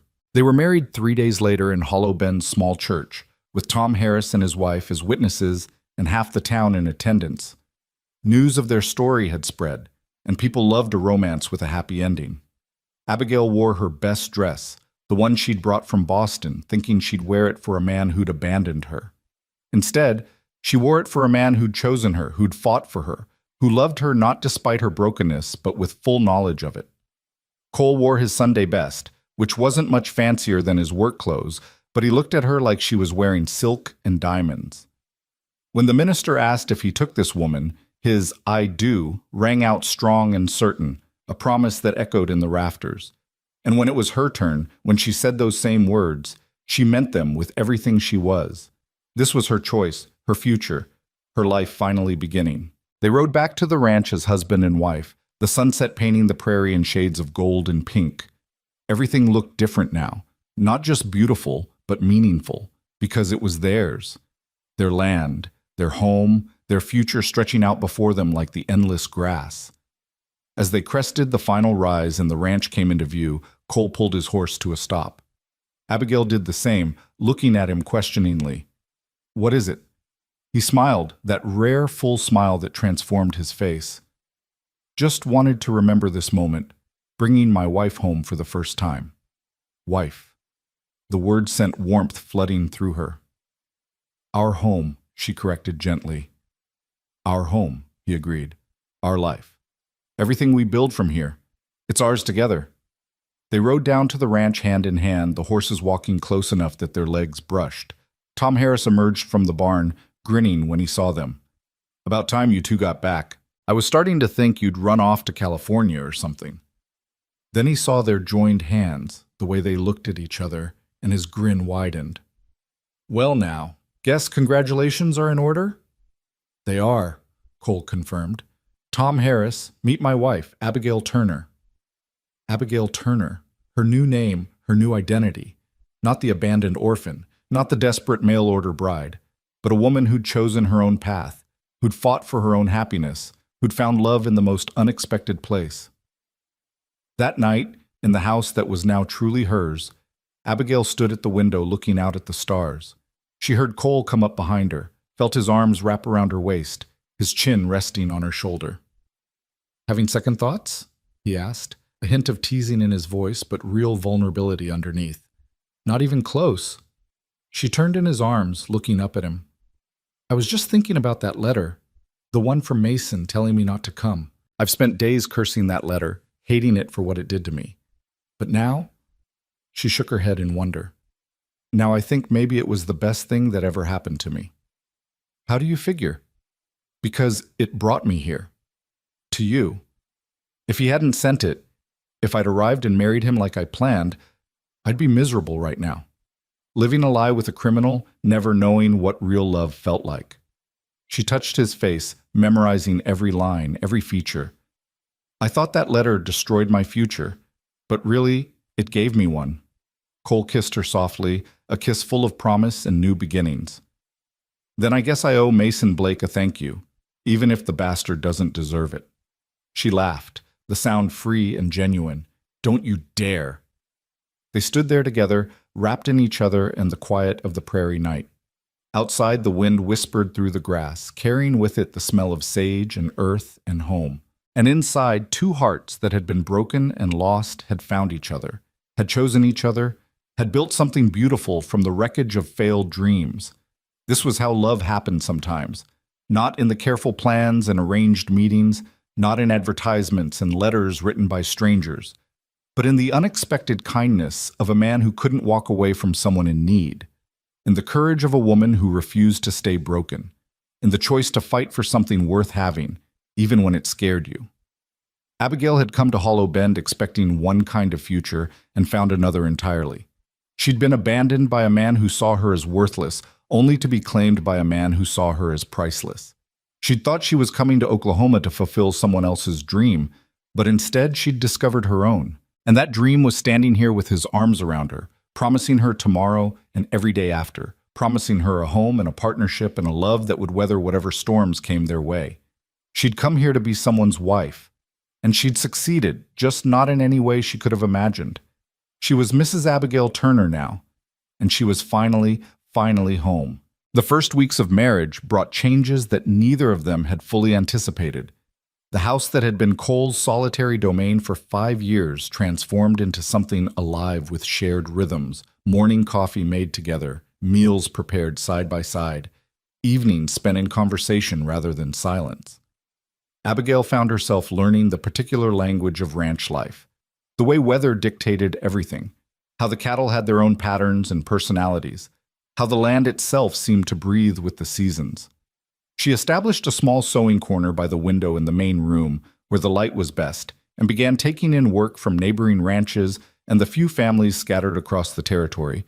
Word spread quickly that Cole Turner's new wife had magic in her fingers when it came to mending and alterations. The extra income was modest but steady, and more than that, it gave Abigail a sense of contributing, of building their future together with her own skills. But peace, they were learning, was a fragile thing in this territory. It was a Tuesday morning, nearly 6 weeks after their wedding, when the rider came. Abigail was in the garden, coaxing late-season vegetables from the stubborn earth, when she heard hoofbeats approaching fast. She straightened, shading her eyes against the sun, and felt her heart sink when she recognized Tom Harris's youngest son, barely 16, riding like the devil himself was chasing him. Cole emerged from the barn at the same moment, his face already shifting into that alert wariness she'd come to recognize as his response to trouble. "Billy? What's wrong?" The boy pulled up hard, his horse lathered and breathing heavy. "Mr. Turner, Pa sent me. There's riders coming. A lot of them. 20, maybe more. They're burning homesteads as they go, running folks off their claims. Pa says they'll be here by nightfall, maybe sooner." Abigail felt ice slide down her spine. "Who are they?" "Cattlemen from up north, Pa thinks. Big outfit that doesn't like settlers claiming open range." Billy's eyes were wide with fear. "They already hit the Brennans, burned their wagons, scattered their livestock. Mrs. Brennan and the kids are at our place now, but Pa says it's not safe to stay. Says everyone needs to either run or make a stand." Cole's expression had gone hard as granite. "How many families are left between here and the Harris place?" "Maybe 6, 7. Most are packing up, heading to town, but some are talking about fighting." Billy looked at Cole with the desperate hope of youth seeking guidance from someone stronger. "What should we do, Mr. Turner?" Abigail watched her husband's face, saw him calculating, weighing options. She knew what he was thinking, the same thing she was. They could run, pack what they could carry, and flee to Hollow Bend or beyond. Wait for the danger to pass. It would be the safe choice, the smart choice. But this was their home, their life, everything they'd fought for. "You tell your pa I'm coming," Cole said finally. "Tell him to gather anyone willing to make a stand at his place. It's the most defensible position. We'll fort up there, protect what's ours." "Cole," Abigail started, but he was already moving. "Billy, ride on. We'll be right behind you." As the boy galloped off, Cole turned to Abigail, his eyes intense. I need you to pack essentials, food, ammunition, medical supplies if we have them. Enough for a few days. We're really going to fight them? Her voice was steadier than she felt. We're going to defend our neighbors, our home, our right to be here. He gripped her shoulders. I won't force you into this. If you want to go to town, wait this out somewhere safe. We've had this conversation before, she cut him off. I'm not leaving you. I'm not hiding while you face danger. We're in this together, remember? Something fierce and proud flashed in his eyes. Together, he agreed, always together.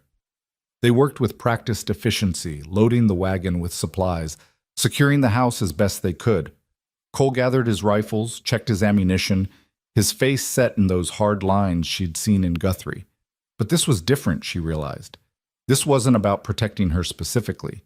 This was about protecting a way of life, about standing up to those who thought might made right.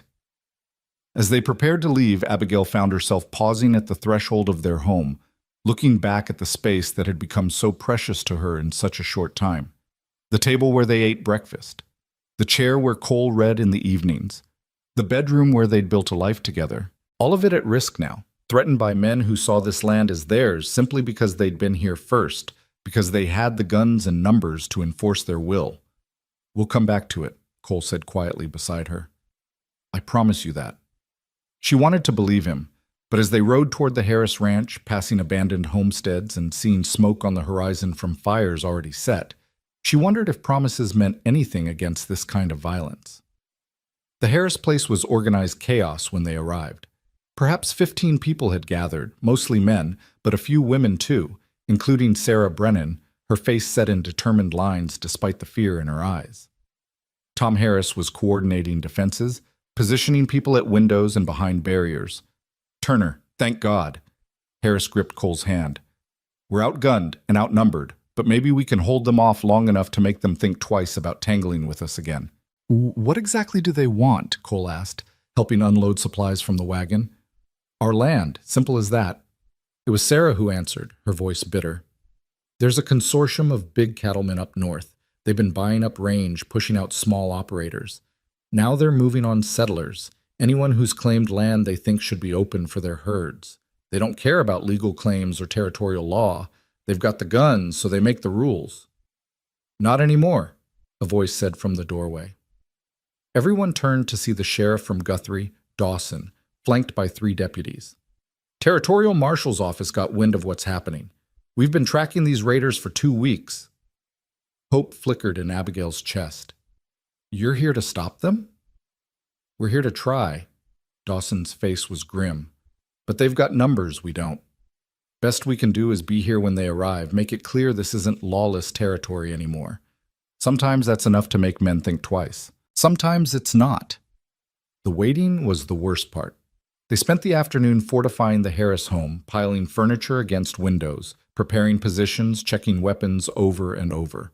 The women worked in the kitchen, preparing food that might sustain them through a siege. Children were sent to the cellar with one of Harris's daughters to watch over them, their frightened faces a reminder of what they were fighting to protect. Abigail found herself standing watch at an upper window, a rifle in her hands that she'd learned to use in the weeks since Guthrie. Cole had taught her, patient and thorough, until she could hit a target more often than not. She'd never imagined actually having to shoot at a person, though. The thought made her stomach turn. Cole came up behind her, his hand gentle on her shoulder. You don't have to be here. You could go to the cellar with the children. And leave you up here alone? She turned to face him. No, we stand together, remember? He pulled her close, and she felt the tension in his body, the coiled readiness for violence. If it comes to shooting, aim for the horses first if you can. Easier target, and it stops them without killing. But Abigail, his voice dropped lower. If it's you or them, you don't hesitate. You understand? She nodded against his chest, not trusting her voice. They came as the sun was setting, silhouetted against the orange sky like something out of a nightmare. 23 riders by Abigail's count, maybe more. They approached slowly, deliberately, making no attempt to hide their numbers or intentions. At their head rode a man who carried himself like a general surveying a battlefield he'd already won. Sheriff Dawson stepped out onto the porch, his badge glinting in the dying light. That's far enough. This is Sheriff Dawson of Guthrie. You men are in violation of territorial law. Turn back now, and we'll call this a misunderstanding. The lead rider laughed, a sound like grinding stone. Territorial law doesn't run out here, Sheriff. We do. These people are squatting on open range, and we're here to move them along. You'd be smart to step aside. Can't do that. Dawson's voice carried across the yard. These folks have legal claims, properly filed and registered. You burn them out, you're committing arson and assault. I've got 4 lawmen here and about 15 armed citizens. You want to test us, that's your choice. But some of you won't right away. A tense silence fell. Abigail could see the riders shifting, weighing their options. They'd probably expected to face frightened settlers, easy to scatter. Finding law and organized resistance had clearly not been part of their plan.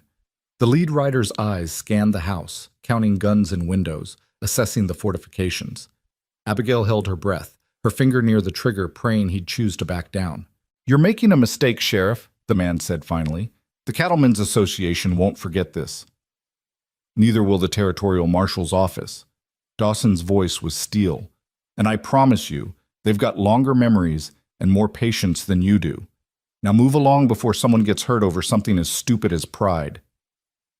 For a long moment, it could have gone either way. Then the lead rider spat into the dust, yanked his horse's head around, and started back the way he'd come. His men followed, some reluctant, some clearly relieved. They disappeared into the gathering dark, leaving only dust and the echo of hoofbeats. Nobody moved for a full minute. Then Tom Harris let out a whoop, and suddenly everyone was talking at once, the tension breaking like a dam. Dawson came back inside, wiping his forehead with his sleeve. That was too close, he said. They'll be back, maybe not tonight or tomorrow, but they'll be back. You folks need to stay vigilant, maybe think about organizing a proper citizens' watch. We will, Cole said, his arm around Abigail's waist. And Sheriff? Thank you. Your being here made the difference. After the danger passed, they stayed at the Harris place that night, too exhausted and shaken to make the journey home in the dark. Families huddled together, sharing food and stories, the near miss bringing them closer in a way only shared danger could. Sarah Brennan found Abigail in a quiet corner, both of them too wound up to sleep. You held steady up there, Sarah said quietly. Not everyone could have done that. I was terrified. We all were. But you didn't run. That's what counts. Sarah looked toward where her children slept in the cellar. You know what Jacob said to me when we decided to come out here? He said the frontier wasn't a place, it was a choice. Every day you choose to stay, to fight, to build something worth keeping. You and Cole, you made that choice today. The next morning, they rode back to their ranch with a group of neighbors, safety in numbers. The relief Abigail felt seeing their house still standing, untouched by the violence that had threatened, was overwhelming. Everything was exactly as they'd left it, but somehow it felt more precious now, more clearly theirs because they'd fought to keep it. The weeks that followed brought changes. The settlers organized, forming a proper watch system, agreeing to support each other against future threats. Cole took a leadership role, his natural authority and level-headedness making him someone others looked to for guidance. Abigail found herself hosting meetings, feeding groups of men who gathered to plan defenses and coordinate patrols. Their life took on new dimensions, no longer just the two of them building a home, but part of a larger community, connected to neighbors through shared struggle and mutual protection. It was exhausting and sometimes frightening, but it was also deeply satisfying.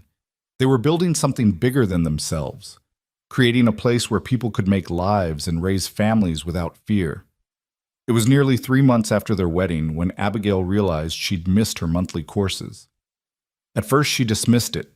The stress of the raid, the changes in her life, any number of things could cause such disruption. But when another week passed and she woke feeling nauseated, when certain smells suddenly became unbearable, she knew. She was pregnant. The knowledge filled her with a complex mixture of joy and fear, a child, their child, growing inside her. The future made tangible in a way she'd never imagined. But also, a child born into this hard land, this dangerous territory where raiders could come at any moment, where survival was never guaranteed. She told Cole that evening as they sat on the porch watching the sunset, a ritual they'd developed, their quiet time together before the day fully ended. She took his hand, placed it on her still flat stomach, and said simply, "We're going to have a baby." He went completely still, his eyes searching her face as if trying to determine if he'd heard correctly. "A baby? You're sure?" "As sure as I can be without a doctor, but yes, I'm sure." Joy broke across his face like sunrise, pure and radiant. He pulled her into his arms, held her like she was made of glass. "A baby," he repeated, wonder in his voice. "Our baby." She felt tears on her cheeks, happy ones this time. "Are you pleased?" "Pleased?" He laughed, the sound choked with emotion. "Abigail, I don't even have words. This is—" He pulled back to look at her, his hands framing her face. "This is everything. You're everything. And now we're going to have a child, a family. I never thought I'd have this. Never thought I'd be this happy." They sat there together as the sun painted the sky in impossible colors, talking about the future in concrete terms now. Names they might choose, how they'd convert the small storage room into a nursery, whether they should try to get a doctor out from Guthrie when the time came. Making plans, building dreams, creating the life they both wanted. But reality intruded 2 days later when Tom Harris arrived with news that made Cole's face go hard. The Cattlemen's Association filed a claim with the territorial government. They're saying all this land is rightfully theirs, that our claims are invalid. They've got lawyers, money, influence. They're fighting us legal now, instead of with guns. "Can they do that?" Abigail asked, her hand instinctively going to her stomach. "They can try," Cole said, "but we filed our claims proper, followed every regulation. We've got law on our side." "Law doesn't always win against money," Harris said grimly. "I've seen it before. They'll drag it through courts, tie it up in paperwork, make it so expensive to fight that folks give up and leave." "Then we don't give up," Cole said with quiet determination. "We pool our resources, hire a lawyer of our own. We fight them in court the same way we face them down with guns, together." Over the next weeks, the community organized in new ways. They took up a collection, everyone contributing what they could afford, and some giving more than they should have been able to spare. They hired a lawyer from Guthrie, a young man named Patterson, who believed in territorial law and the rights of settlers. He began the long process of defending their claims, filing countersuits, building a case. Abigail threw herself into helping however she could. She organized fundraisers, sewed items to sell in town, used her growing skill with letters and documents to help Patterson prepare his filings. She was sick most mornings now, the baby making its presence known, but she worked through it with stubborn determination. Cole watched her with a mixture of pride and concern. One evening, after she'd spent the entire day helping Patterson organize land claims, he pulled her aside. "You need to rest more. The baby needs a home to be born into," she said firmly. "I'm not going to sit idle while our future is decided by lawyers and cattlemen. This child deserves to inherit a world where right matters more than might, where hard work and legal claims mean something." He couldn't argue with that, so instead he made sure she ate properly, that she got sleep when her body demanded it, that she never lifted anything heavier than a pen. His protectiveness had intensified with the knowledge of her pregnancy, but it was a gentler thing now, expressed in small acts of care rather than trying to shield her from the world. The legal battle dragged on through winter. Snow came to the prairie, transforming the landscape into something both beautiful and brutal. They celebrated Christmas with their neighbors, a modest affair but rich with community and hope. Abigail was showing now, her condition obvious, and the women surrounded her with advice and hand-me-down baby clothes, the kind of practical support that meant more than any fancy gift. It was in early February when Patterson arrived with news. The Cattlemen's Association's claim had been rejected. The territorial judge had ruled in favor of the settlers, declaring their claims legal and binding. It wasn't a complete victory. The cattlemen could appeal, could try again through different channels, but it was a significant win, proof that law could triumph over intimidation. The celebration that night at the Harris place was jubilant. Music, dancing, food shared freely. Abigail, now 6 months pregnant and moving carefully, found herself pulled into the revelry. Cole kept a protective hand on her back, But even he couldn't stop smiling, the tension of months finally easing. Sarah Brennan raised a glass. To the future? To building something worth keeping, to all of us who chose to stay and fight. To the future, everyone echoed, and Abigail felt the baby kick as if in agreement, a flutter of movement that made her gasp and laugh. Cole felt it too, his hand on her stomach. Strong one, he said, wonder in his voice. Just like the mother. Spring came gradually, the prairie transforming from brown to green, wildflowers painting the grass in splashes of color. Abigail was huge now, uncomfortable and awkward, but radiant with impending motherhood. She'd finished preparing the nursery, had stocked it with everything they might need. The community had rallied around them, and hardly a day went by without someone stopping by with a gift or offer of help. She was sitting on the porch one afternoon, resting her swollen ankles, when she saw the rider approaching. Her heart jumped. She was always nervous about unexpected visitors now, but as he got closer, she recognized Sheriff Dawson. He dismounted, tipped his hat. "Mrs. Turner, is Cole around?" "In the barn. Is something wrong?" "Actually, no. Something's right for a change." Dawson smiled. "Wanted to tell you both in person. Garrett Sutton's been arrested. Turns out he was involved in some illegal land schemes up north. He'll be in prison for a good long while. And Mason Blake, he made a deal with the prosecutor, agreed to testify against Sutton in exchange for a reduced sentence. He's in the territorial prison, but he'll be out in a few years with good behavior." Abigail absorbed this news, feeling a strange sense of closure. "So it's really over? All of it?" "All of it," Dawson confirmed. "Figured you deserved to know, after everything you went through." Cole emerged from the barn, and Dawson repeated the news. They thanked him, invited him to stay for dinner, but he declined, needing to get back to Guthrie.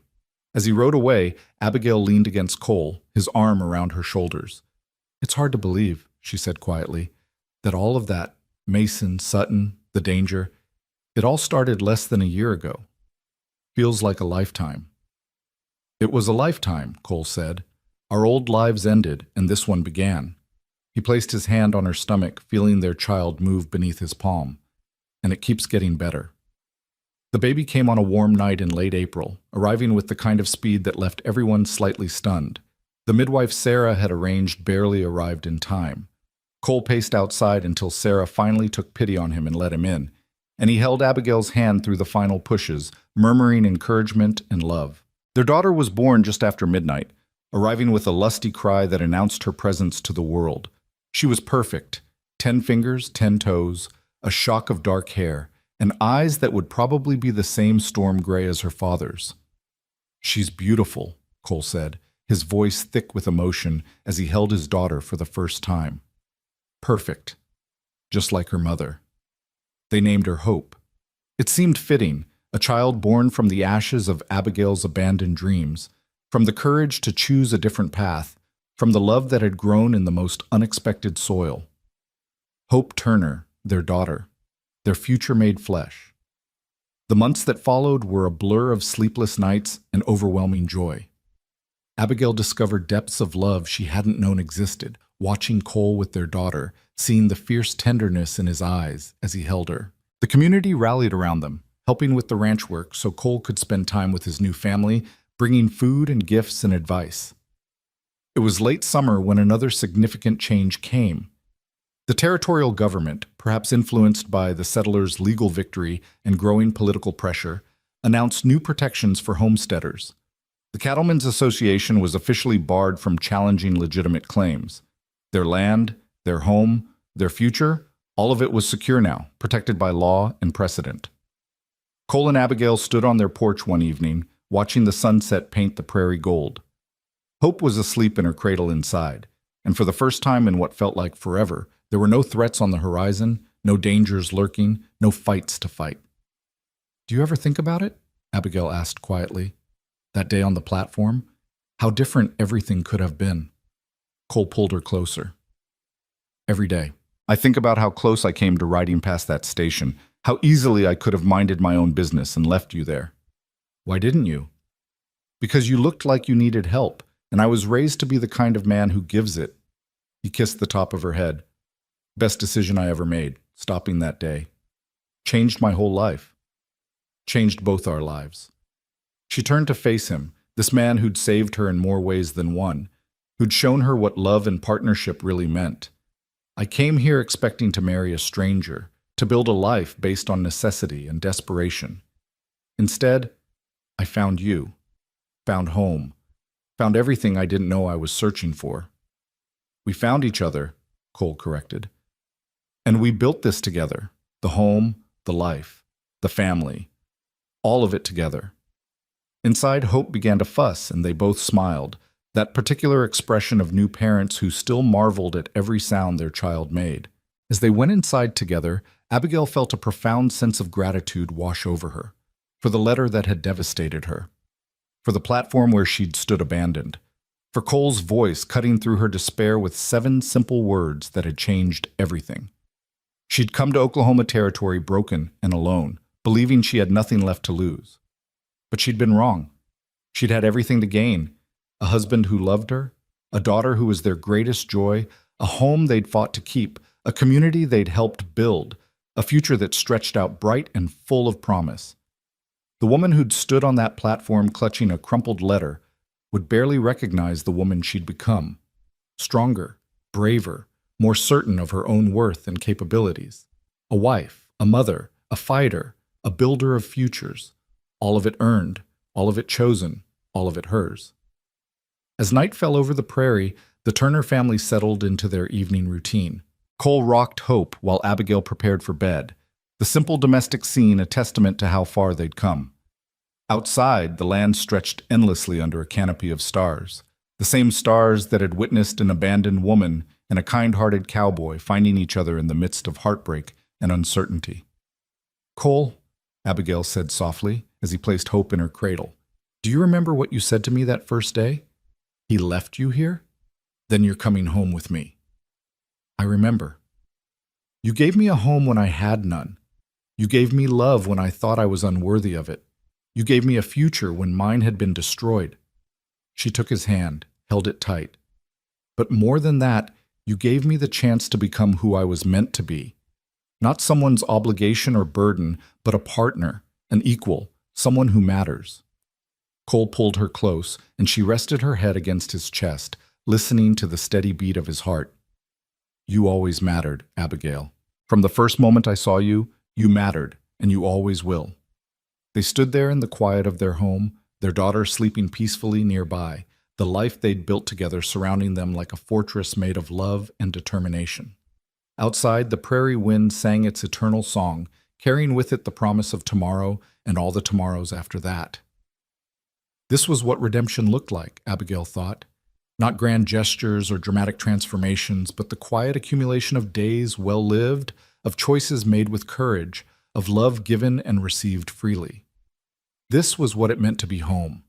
Not a place on a map, but the feeling of belonging so completely to someone and something that you couldn't imagine being anywhere else. She'd been left on a platform under a dying sun, holding a letter that meant nothing, but a cowboy had spoken words that changed her life forever. And in choosing to trust him, in choosing to stay, in choosing to fight for the life they could build together, she'd found more than she'd ever dared to dream. She'd found herself. She'd found love. She'd found home. And that, she knew with absolute certainty, was worth every moment of fear, every tear shed, every battle fought. This life, this love, this family, it was everything. It was enough. It was more than enough. It was perfect. As they climbed into bed that night, Cole pulled her close one more time. "I love you, Abigail Turner." "I love you too," she whispered back. "Thank you for bringing me home.